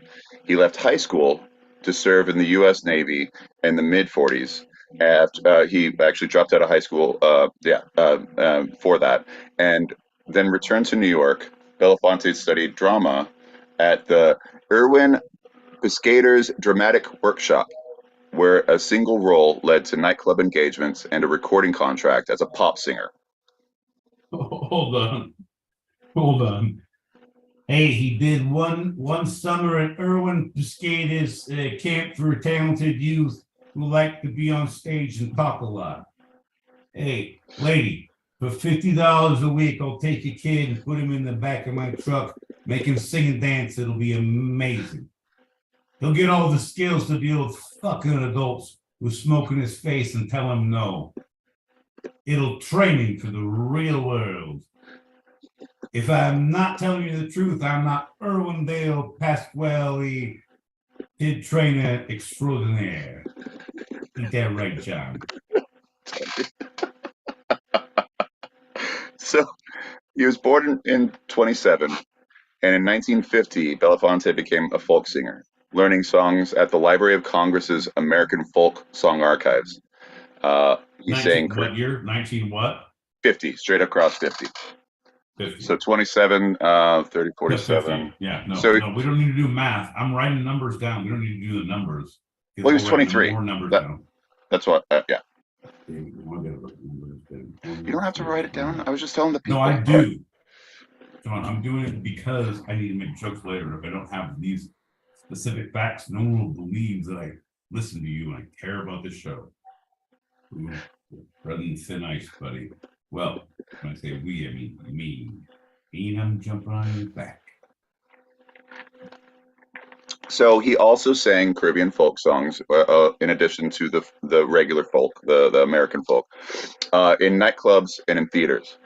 His handsome appearance added to his appeal as a frequent performer on television variety programs.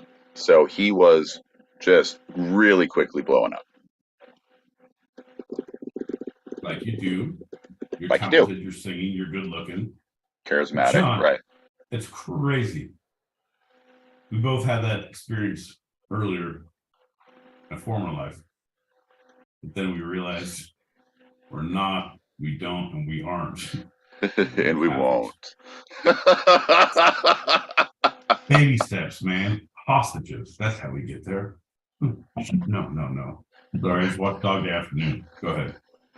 Me too. Oh, it's so good. Oh, man, I'm glad I went back to it. Oh, it holds up well. But then, Attica! But then I fucked around and I watched Cadillac Man, which did not age well. It was like, oh, no. All right, just stay with me. Just stay with me. Just stay with me. Stay with me. Look at me. Come on. Hey, buddy boy. Hey, look at me.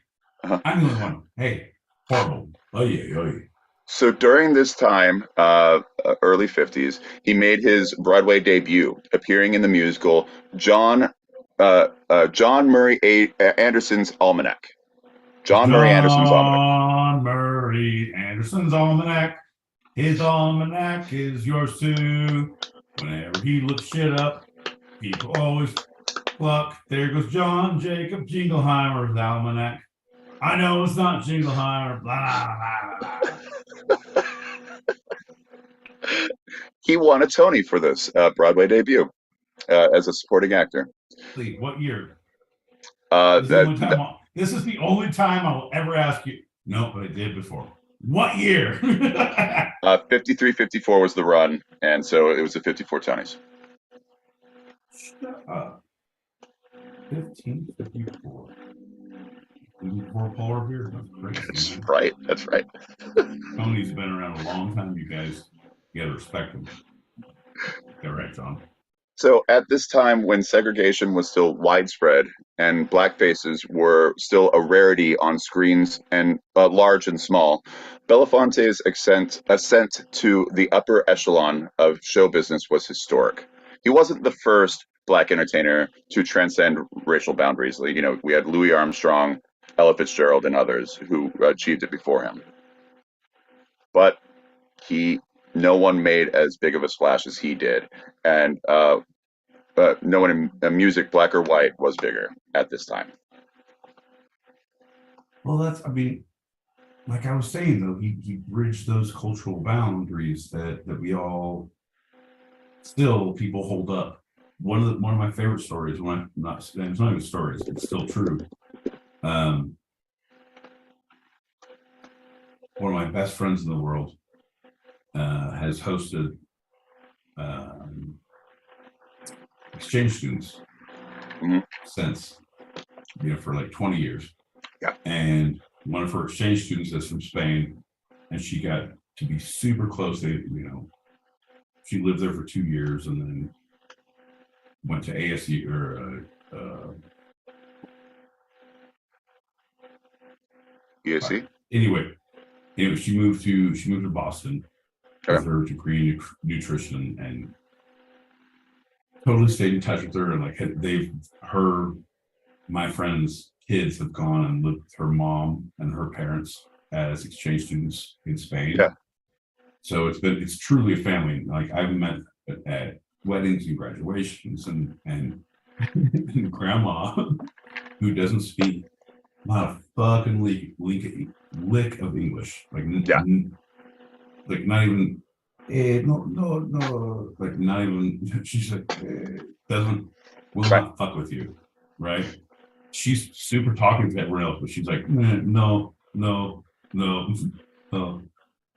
Loves Eminem and D12. Loves D12 and Eminem. Does she know what Purple Pills is about? Does she know like Cleaning Out My Closet album? Does she know? No, she has no idea, but she loves the beat and the cadence and the way people talk. Mm-hmm. And it's this cultural, I don't have to know. It's like, I've been listening to rappers from Japan. It's a very interesting.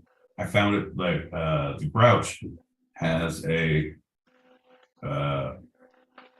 this dude from the Bay Area has a whole cipher, and he had one dude in his crew who was years, but he was only rapping in Japanese. Right. It's like, oh my god! But I played it for the interns at Pioneer.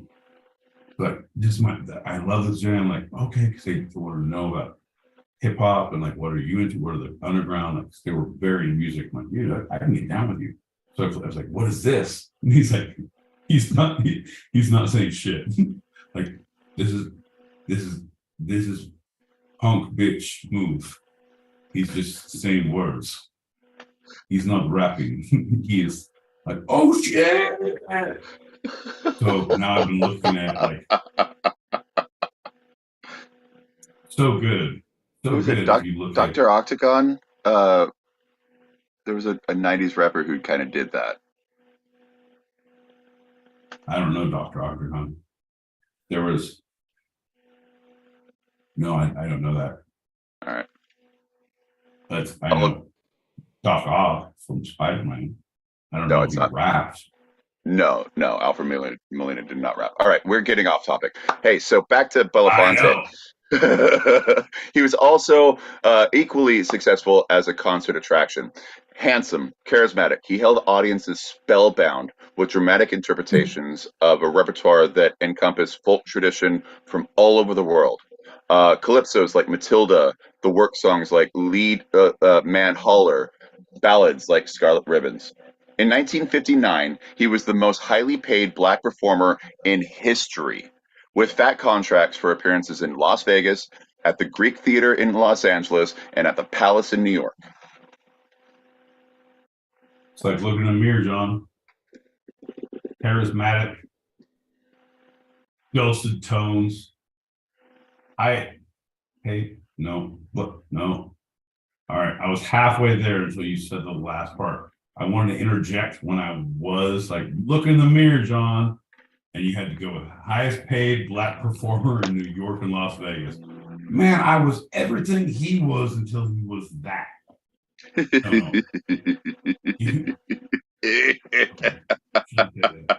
Until you said Charismatic that. and handsome. There you go, baby. Yes. I believe you said dulcet tones. Fucking personality that wouldn't quit. Way with words. You'd be aghast if he would be pleased to meet your mother. All of these things that you say previously, I was like, yeah. Oh yeah, I said all those word for word. Just rewind the show, everybody. You'll hear them. Yeah, you'll get it. Oh man. So as you said, he went into movies. Like going hot. Just finish the show now at this point. Like we're not playing messages. I have no respite. Just fucking plow through until I throw pans. But okay. On YouTube.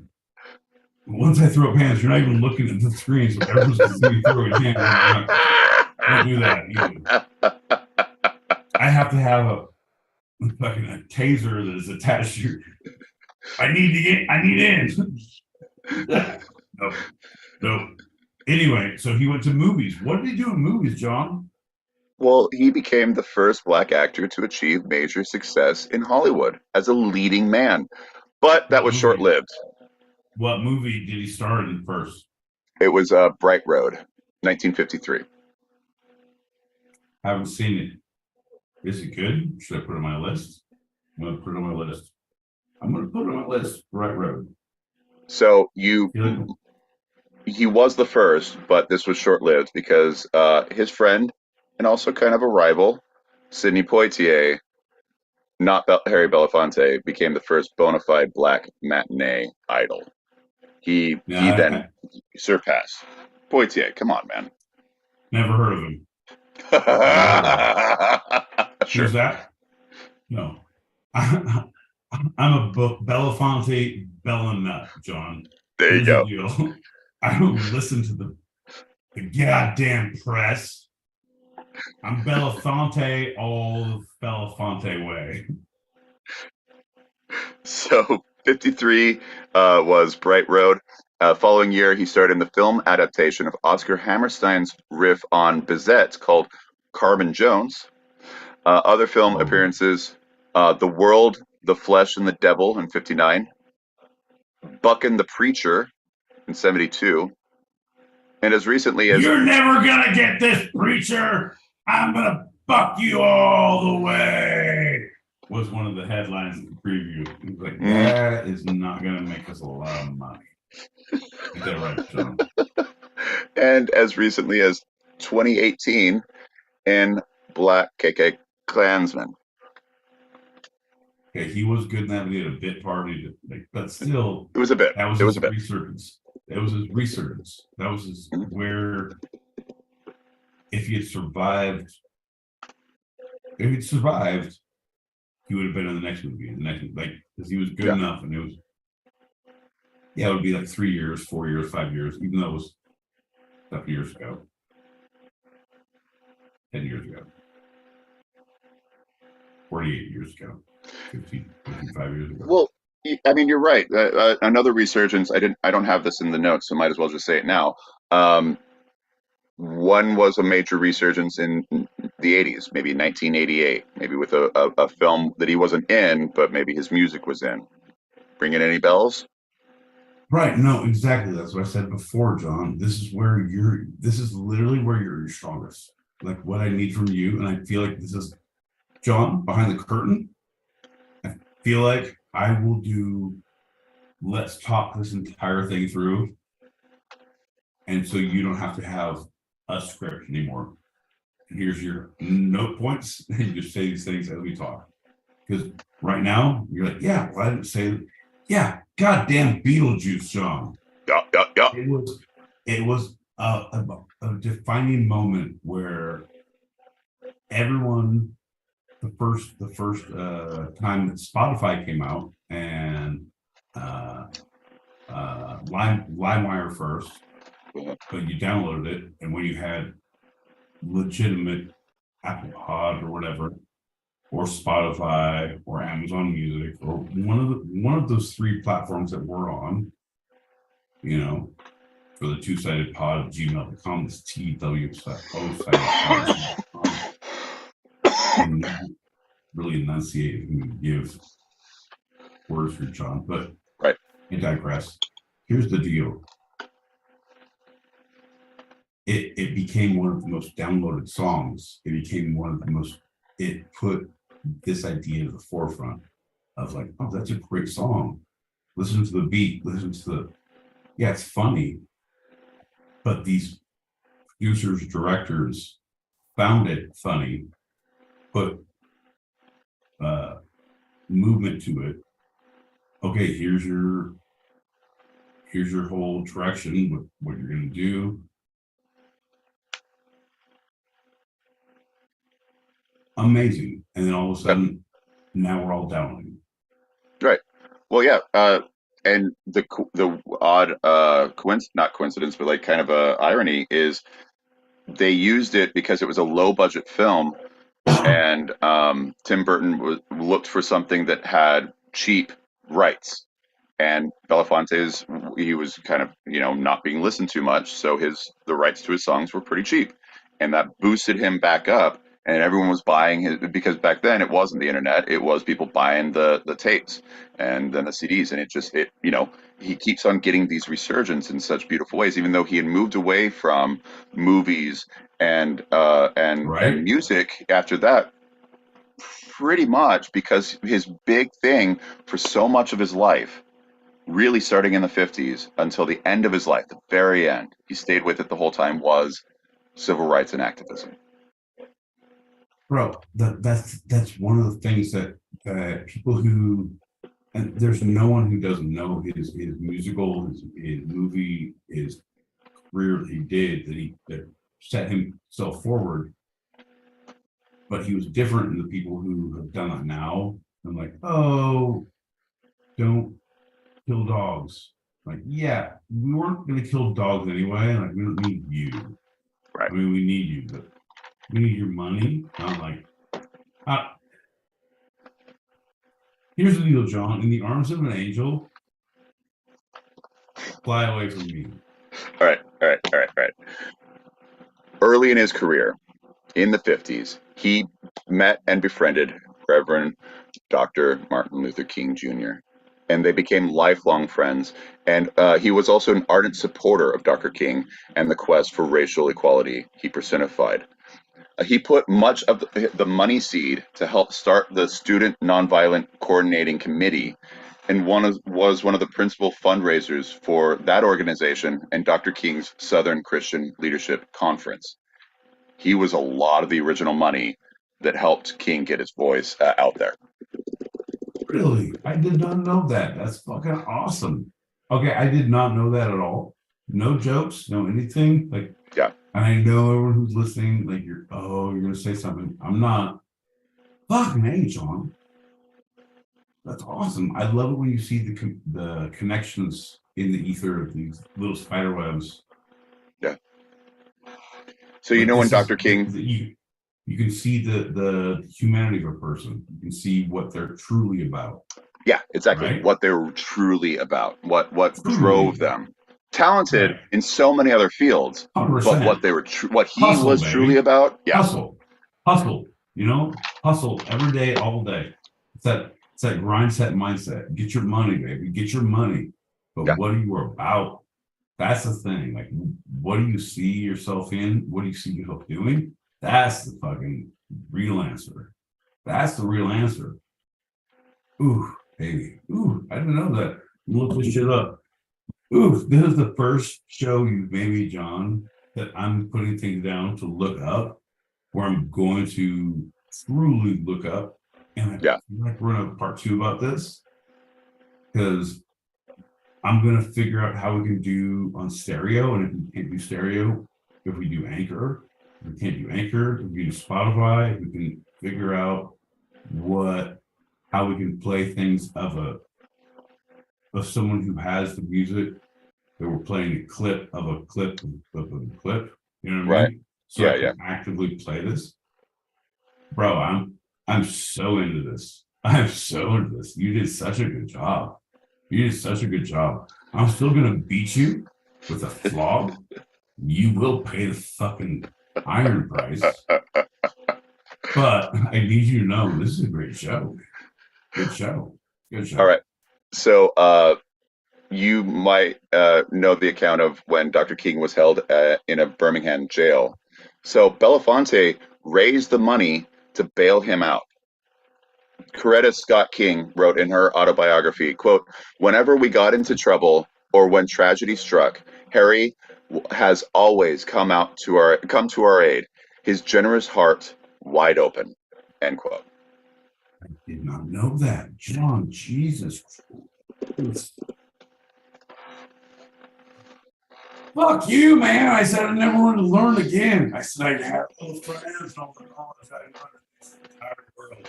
All of a sudden, you're going to bring this shit to my doorstep, John? You're going to come to here. This day, the day of my daughter's wedding.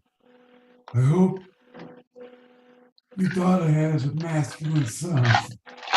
No, John. I truly hope, like, I'm stunned. I didn't know this. All these things I didn't know. So this is the beginning. I got more. Fuck you, man. All right, no, but just so you know, keep me entertained, keep me engaged. Totally. I'm your worst critic. So a major don't draw attention to it. It was good enough. Like no one noticed. A major reason why he moved away from Hollywood for quite a while is because he couldn't find any other role than what he called Uncle Tom roles. It proved difficult for him to stay in Hollywood at all. So he made the news for not taking a role that he was given, citing what he called negative racial stereotypes. The 1959 screen version of Porgy and Bess. The role of Porgy was then offered to Sidney Poitier, and he criticized his friend publicly for accepting it. I know this one very well, 100%. I didn't understand it. I truly did. I did, but I didn't. I did because John, holy shit, this is all green room talk. I understood it, but I didn't understand it. Right. Right? Like, yeah, because fuck him. I was thinking of a artistic standpoint of where you are, and you'll say anything. You'll do anything. Say, oh, you didn't get it because of this. Oh, you're doing this. You're gonna say this thing. And I didn't get it, bro. I didn't understand. Oh my god. Okay. Holy shit, you guys! This is the only show I will tell you to. Actually, fuck the show. Actually, fuck this show. This is the only episode I will say go back, listen to what John is having to say, and try to be more respectful. It's going to make it hard to be funny, but John Peacock willing, we're going to get the deed done. Is that right, John? That's right, buddy. So, some of the roles he did take. 1957 movie Island in the Sun, which contained the suggestion of a romance between his character and a white woman played by Joan Fontaine. This generated outrage in the South. They even tried to pass a bill in South Carolina legislature that would have fined any theater showing the film. In Atlanta, for a benefit concert for the Southern Christian Leadership Conference in 1962, Mr. Belafonte was twice refused service in the same restaurant. Television appearances with white female singers, Petula Clark in 68, Julie Andrews in '69 angered viewers, and in the case of Mrs. Clark, they threatened to cost him a sponsor. All right. This is what I'm going to say right now, right? I feel like I know nothing about nothing. Yeah, I know. Yeah. But I know everything about now. Baby Jesus, I have my finger on the pulse of humanity. I'm going to go on a limb, not a fuck you a limb. I want to say that verbally, just editorially, but no, it's people in those states, in those counties, they are not that anymore. They are not that. I promise you, you have the exact same. You have the exact same bullshit you have here in New York, in Southern California, in Northern California, in Arizona, in fucking Ohio, in Florida. You have all them shits, right? It doesn't matter where you are, right? They've scattered this shit now. We're no longer compartmentalized. John. Historical context, right? This was the 50s. No. I'm right now. No, bro. You did it to me. You did it to me. I have to do it. You did it to me. No, it doesn't matter. This is the 50s of where things were and how you were oppressed in one of the Carolinas. It doesn't matter. It doesn't fucking matter. This is actively happening today, John. Yeah. This is bullshit. It is not okay. I don't give a shit. I don't give a shit what you think. Like, I know what you think, but I'm saying, John, if you want to tell me this, stop talking about this, I don't give a shit what you think right now. Like, you fucking rubbed my lamp, bro. I love you. I actively love you. This is the only time you're going to hear it from me. Nope. Baby Jesus, fuck. This is not happening. You don't get to like allegedly 50s and breeze on by. And we'll talk about ingredient. No, you do not get to. You do not. I'm sorry. Okay. This is happening today, John. Yeah. This is actively happening today where the ideals and the thought processes are fucked, John. Where we have been divisive, where we have been. I know you're trying to make a through line. Oh, here's a deism. I'm like, John, I'm a deity right now. I will fucking Super Saiyan on your ass. Right. Folks, look up Dragon Ball Z. You're welcome. I'll go Super Saiyan. John! I can't let it go without at least a little fucking fire. Yeah. You're right. You know what I mean? It is still here. It's here. It's here. You're pushing through, brother. I love you. I know you have to get this done. I know you have what you're doing. I know this at this point. I'm not even angry at you. Like, there's no anger here. There's literally no anger. I know you have to do what you have to do, and you're trying to give your spiel. It's a thing. I love it. I love everything right now. Everything you do is the best thing of my life. I'm so angry about the world I live in, John. No.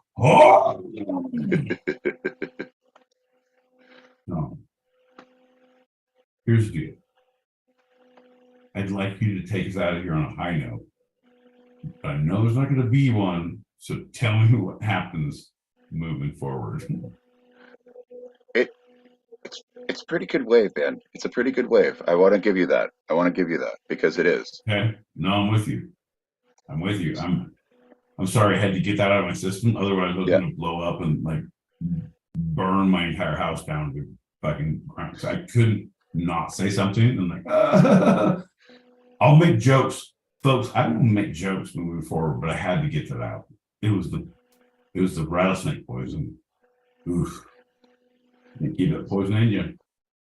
So, because of his outspokenness, he drew a lot of criticism from white culture as well as black culture. Some criticized his success for him being light-skinned. His paternal grandmother and maternal grandfather and maternal grandmother were white. And also when he Fuck divorced all his that. wife, I know, I know, I know. When he divorced his first wife in 1957 and married Julie Robinson, who was the only white member of Katherine Dunham's dance troupe, the Amsterdam News wrote, quote, "Many Negroes are wondering why a man who has Oof. waved the flag of justice Oof. for his race should turn from a Negro wife to a Oof. white wife." Oof. Oof. Oof. And when I read that quote, all I could think of is one of my heroes that I just love so much, the best person in American history of all times, is Frederick Douglass. And that's what he did. He got the same flack for it. His wife, he didn't divorce her. His wife died, and he Oof. married a white woman. And they were like, "Why? Oof. Oof. Oof. Oof. Here's the Love?" deal, man. Yeah, no, their love, love is you don't fuck with love. Where you're from, but where you're from should support what you love. It's not your man. I know where I'm from. I know exactly where I'm from. I do not support it, and I do not love what they do all the time. 100%. And I know it's different. I know it's different. I'm not saying it's not, bro. But there's different types of support. But for me, love is a trump. It's the trump card. It's what wins. Right. You know what I mean? Conquers all. Like if someone, right? If someone like I'm against all of this shit, and I'm aggressively against all of it in any way, shape, or form, says not. I can, outside of any statute of limitations right now, I'm just gonna say I'm against it. Right. If you're with it, that's all I need. I support you now. But brother to brother, family to family. Like I don't understand it. I don't get it. Whatever it is, but I'm with it. Yeah. This is now family. There's where you're from, but love trumps all. Yep. To me, and you can't hear me out. Like I'm gonna get flack on this. I'm gonna get flack on this. I know this, but it's true love. It's not like, this motherfucker, Captain Saberho. You know nothing about looking. No, you can't talk shit about her. She's good now. I know. I'm good. But long term, I'm just saying. Yeah. And people will say, like, all right, what about fucking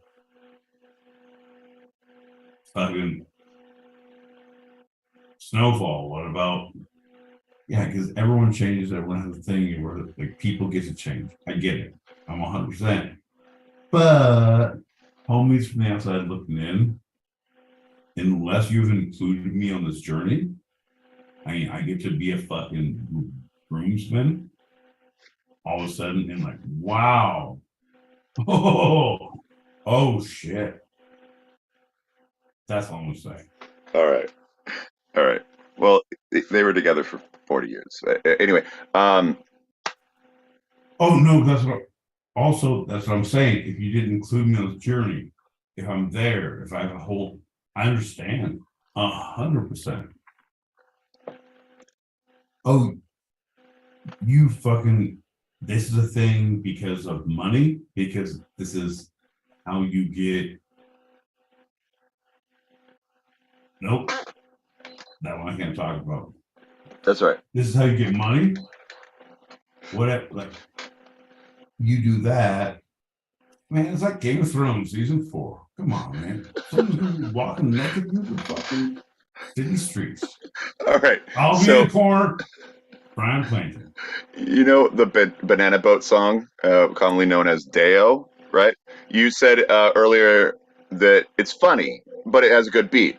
Well, uh, in an NPR interview in 2011, Belafonte said that this was a work song inspired by the vendors he heard singing in the streets. The song is a work song, quote. It is about men who sweat all day and they are underpaid. They're begging for the tallyman to come and give them an honest count. Count the bananas that I picked so I can be paid. When people sing in delight and dance and love it, they don't really understand unless they study the song. That they're singing a work song that's a song of rebellion. End quote. Holy shit. Fuck you, John. Ooh. Okay. Ladies and gentlemen, boys and girls, children of all ages. I know there's some foxes in the audience. I know there might be some other people in the audience. No. Yeah, what are you saying? No, because fucking Mindfuck, like, who has homework? What's doing on Tuesdays? Tuesdays, where people think it's the most fun, I don't think it is anymore. I'll be honest. I'll go ahead and proffer that Thursdays are goddamn okay, you guys. But Tuesdays, here's your choice of what.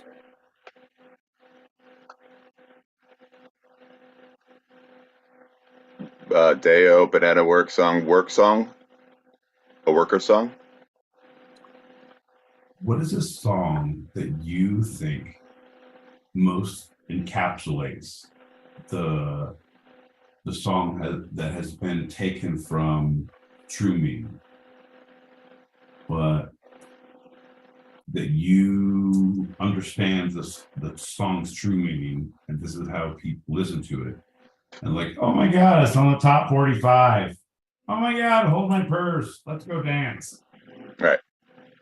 I'm not going to give anything away right now because I have 4 right now, and I'm super excited about this, John. Awesome. Ooh, I'm super excited about this. I know Mindfox is. Oh shit, I'm looking at things now. I know Delicious World. Yeah, fucking Loki. Of course, you're gonna look things up on the interwebs. What should I be offended about of good music? I know. Don't go super Saiyan on the phone. Right. I'll see your ass in the career. The Prunes, she knows her way around music. And fucking Spondy Bandies.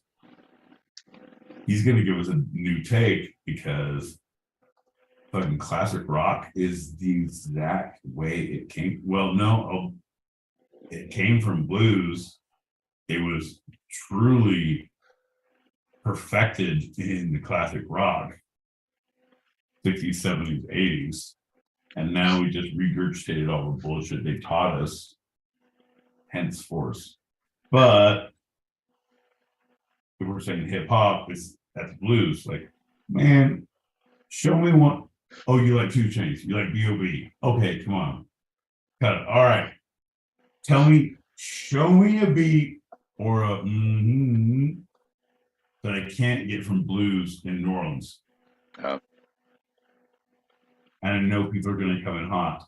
I know that, but I'm super excited. Sorry. What is that noise?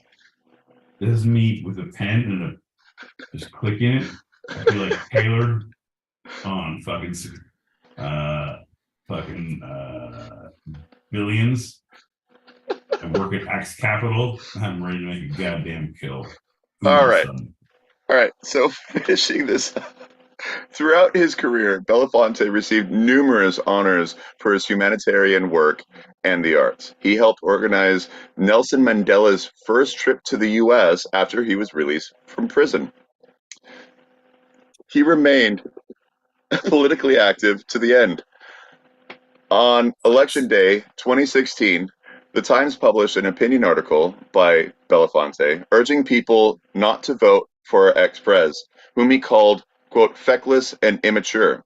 Quote, he asks us what we have to lose, he wrote, referring to African American voters. And we must answer only the dream, only everything, end quote.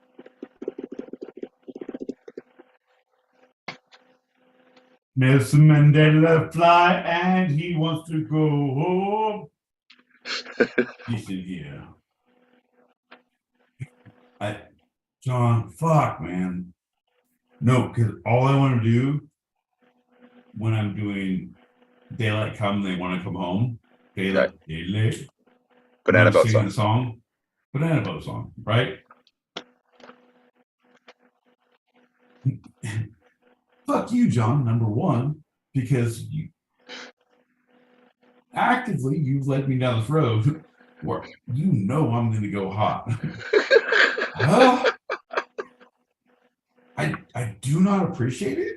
I don't like how it's going to turn out, John. I don't like any of it. Comedy, baby. It's all for comedy. Oh, yeah, we're all characters here. We have no emotional investment in this bullshit. I have dreams about this, John. Like, what if we don't show up on Tuesdays or Thursdays, 8 p.m. Pacific, 11 p.m. Eastern?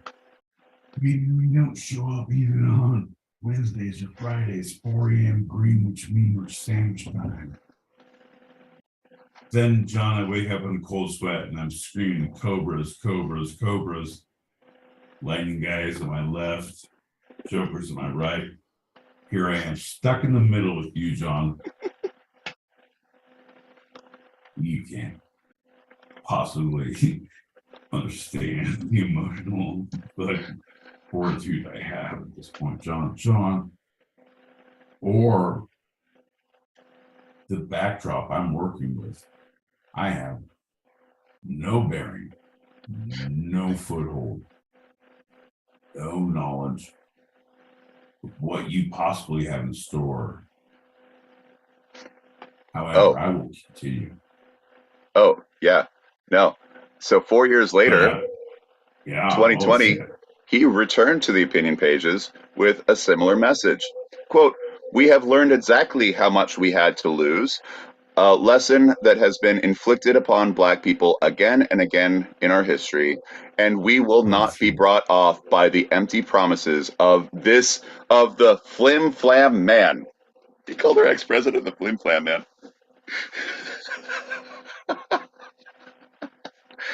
So he was constantly an outspoken critic of people in power, including President Barack Obama, whom he once chastised for not showing enough concern for the poor.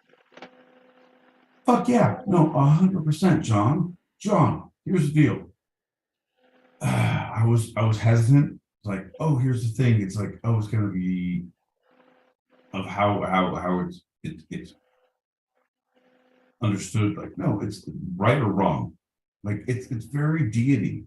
It's very, if that's what deity is, I'm gonna look that up too. I'm also gonna look up fucking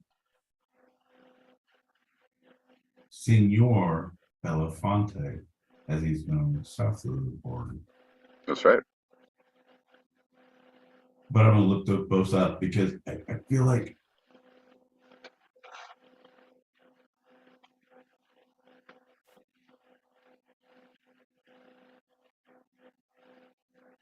it should be looked up. Yeah, it's a lot of Harry Belafonte that the general populace in maybe general America, maybe just white America. I don't know how much people actually know about this. I knew about a bit of it. I knew that he was outspoken throughout his life. In '68, he actually was the guest host for the Tonight Show with Johnny Carson for an entire week. He brought on Martin Luther King, Dr. King. He brought on Robert Kennedy. He brought on a lot of huge Black stars, Sidney Poitier, on and on and on throughout that week. And was Robert Kennedy Black? No, but he was a major advocate and presidential nominee at the time until he was murdered in June of that year. But yeah, big. And he talked about the war on poverty. Him and Dr. King talked about that being as big of a war as the war in Vietnam. On the Tonight Show, as the host, subbing in for Carson. What? Yeah. I have not seen this. I watched all. Okay, apparently I watched all. I watched a shit ton of Carson old reruns. February what 1968. That's the deal. that's the month he was in. I was thinking it would be last week, but I'm not quite sure on that. All right. I need you to watch more Carson and be more Ed McMahon, and then you won't watch 78. Yes. Hi-oh. Fucking John. I adore So you, man. so Good he man. singled out African American artists Jay-Z and Beyonce, telling an interviewer they've quote turned their back on social responsibility. Jay-Z responded. Whoa. Time out. Before you get too far, before I stop understanding what you're saying. Yep. All of your words and your pauses, your fucking ellipses. I'm not getting your semi and or high, super hyphy. No. So Jay-Z, and he was criticizing. He said, Jay-Z, and Beyonce, you ain't shit. He was saying you ain't shit. Because you have all the money, you have all the voice, and you're not using it to help lift people up. Just like he did with Barack Obama, saying he didn't focus on the poor enough. Holy shit! Because he didn't. But I know for a fact that Jay-Z and Beyonce do for the neighborhoods. And what? Where do you think that started? Where do you think that started? A little bit of criticism from your elder. So dig this. Oh my God, I'm gonna listen to my aunties more. Fucking potlucks now. Oh, you John. Oh shit. Jay-Z first responded. They like doubled down. His track "Nickels and Dimes" is the quote. Mr. Deo made your fail, but they made up. They reconciled. They became friends. Why? Because Jay-Z and Beyonce started doing the right thing. Harry Belafonte wouldn't be like, "Oh, it's okay. You're still not doing right," but they did do right, and that's why they got back in the good graces. Holy shit! I didn't know Harry Belafonte had any involvement with Jay-Z. Yeah, Beyonce is a queen. You don't talk about her. I don't listen to her music because you don't listen to fucking royalty music. Jay-Z's from my block, so you fucking support your soldiers. You know what I mean? So in that 2011 NPR interview, he said he learned all of his activism from his mother. Quote, she was tenacious about her dignity not being crushed. And one day she said to me, she was talking about coming back from a day when she couldn't find work, fighting back tears. She said, don't ever let injustice go by unchallenged. And Poitier put it that Belafonte was an invaluable energy force and always gutsy guy. Wait, time out. You fucking bled the fucking most important quote. Who said? His mother said, don't ever let injustice go by unchallenged. She told that story, and then you said, Poitier said, he's a good dude. Sidney Poitier, who he openly challenged for taking that role. I'm not asking that. Yeah. I'm not asking who he was and the things, because I'm a listener, John. I'm an active listener. I've been to therapy for 17 divorces, only 16 which were nothing to do with me. I literally told the grand jury, John, see how this funny comes from nothing? John, I just want the facts, man, just the facts. So the throw on was Sidney Poitier. Like, he's a good dude. Always a gutsy guy. Yeah. Nothing. Again, avoided the question. What you said previously, period, stop. You're right. Return. Always a gutsy guy. Totally different from this. Yes. So let's give it a little bit. Journalistic integrity. Let's give it. You think you're going to be fired from the New York Post before you even get hired there, John? let's give it just a little bit of time. No, let's give it its due. His mother said, "Don't ever let injustice go by unchallenged." Period.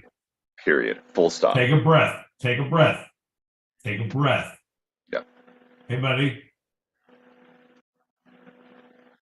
Harry Belafonte's mom, who raised him, who gave him all of his background, his backstop, the things that he did that John just said, that he bailed out people when they were in trouble, that he gave them chastising when they needed to be chastised.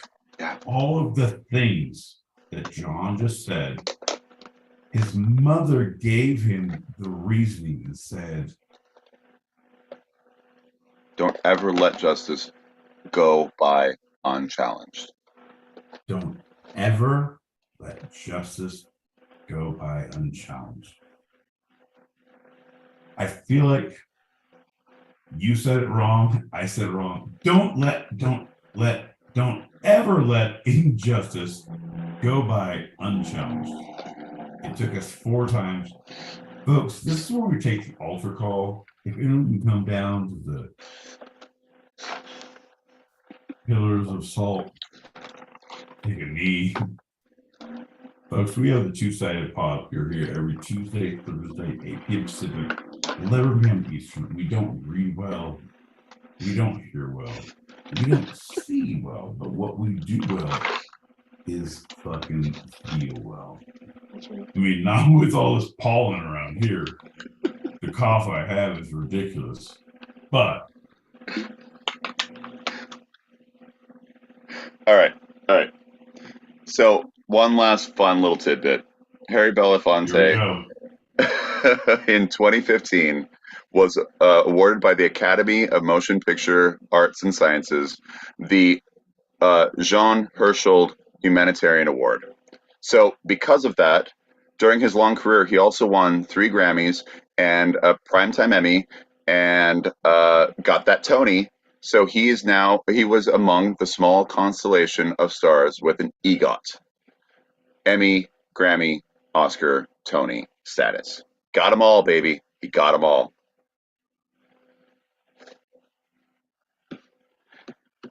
Harry Belafonte died in New York City of congestive heart failure on April 25th, 2023, at the age of 96.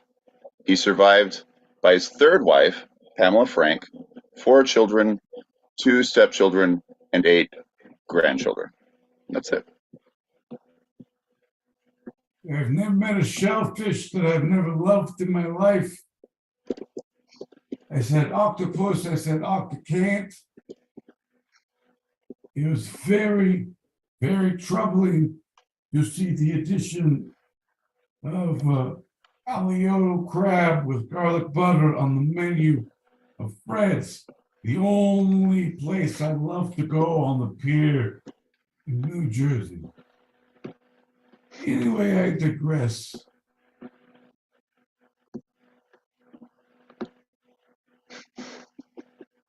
The sources for this episode of Two-Sided have been, first segment, the Center for American Progress, Britannica, Study.com, the Herald Tribune, SpartaLive.com, CNN, and the LA Times. Second segment, Britannica, the New York Times, TheaterMania.com, and NPR.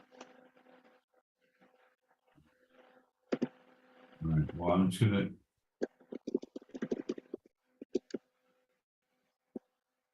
probably should have known there, but I'm gonna go ahead and say all of my my successes in life have been due to the book shipments that Julie Prunes has sent me. All of my failures have been my ability to read and the lack of luster that I show in life as a day-to-day process. Those are all I have to give. Those are all I have to take. Well, before we leave there, my boy Pete, is there anything that you'd like to take a second glance at, a second look, a second thought, a second opinion? This is Pete's Retraction Corner. Yeah, thank God, John. No, I truly, because I go on half-cocked ideas. That was a good joke. No, you don't have the through line. Motherfucker, if John doesn't stop and give him a moment to breathe, you can't get a word in edgewise. And I know, in your own little sick and twisted mind, my boy Pete, that you think John never gives you a chance to talk, but however, you're still talking in this retraction corner of how you don't have a chance to talk. Well, listen here, buddy boy. This is where the rubber meets the road. John L. Peacock has a pretty good idea of how things go and how are fucking put together one by ones, twos by twos. Yeah, he may not be binary, zeros and ones, but he's onesies, twosies, take the L line all the way to Coney Island, if you know what I mean. But seriously, if you get on the fucking subway, go to Coney Island. It's a great place, the best place to go. But onesies, twosies, upsies, doozies, I shouldn't be rhyming anymore. Also reading Julie Prune's book that she sent me. Here's the deal.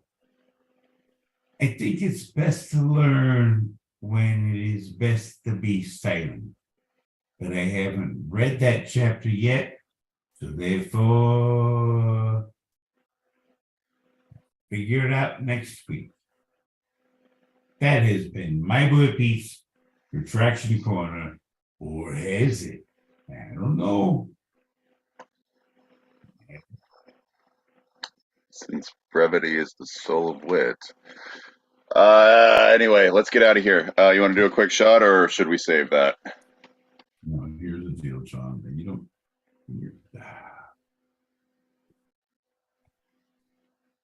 I don't think we need a drinking problem anymore.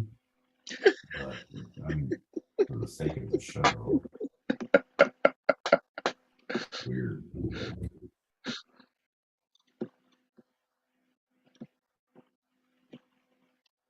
Cheers, buddy. Yeah.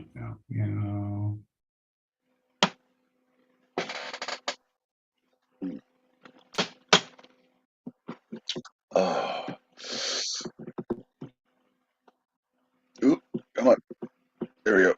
Well, thanks for listening, everybody. Pete, get out of the way. There you go.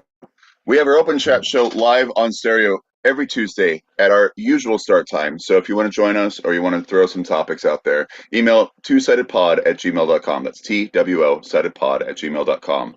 And for those listening live on the stereo app, stick around in this room for a continued chat in the green room right now for our after show wind down. That's a wrap for tonight. I'm John L. Peacock out in Brooklyn, New York. I'm my boy Pete, and I can't believe this is not butter. And this was our show. You can eavesdrop wherever you get your podcasts and even join us live, both on our YouTube channel, handle @2sidedpod, TWO sided pod, all one word, and the stereo app. Picture up. Oh, wait. Oh, shit. I'm doing my thing. That was close. Every Thursday, 8 p.m. Pacific, 11 p.m. Eastern, as we talk about the two sides of life, the serious and the fun, here on Two Sided. I love you, Pete. I'm not good at technology, John. Welcome to the party, bitches.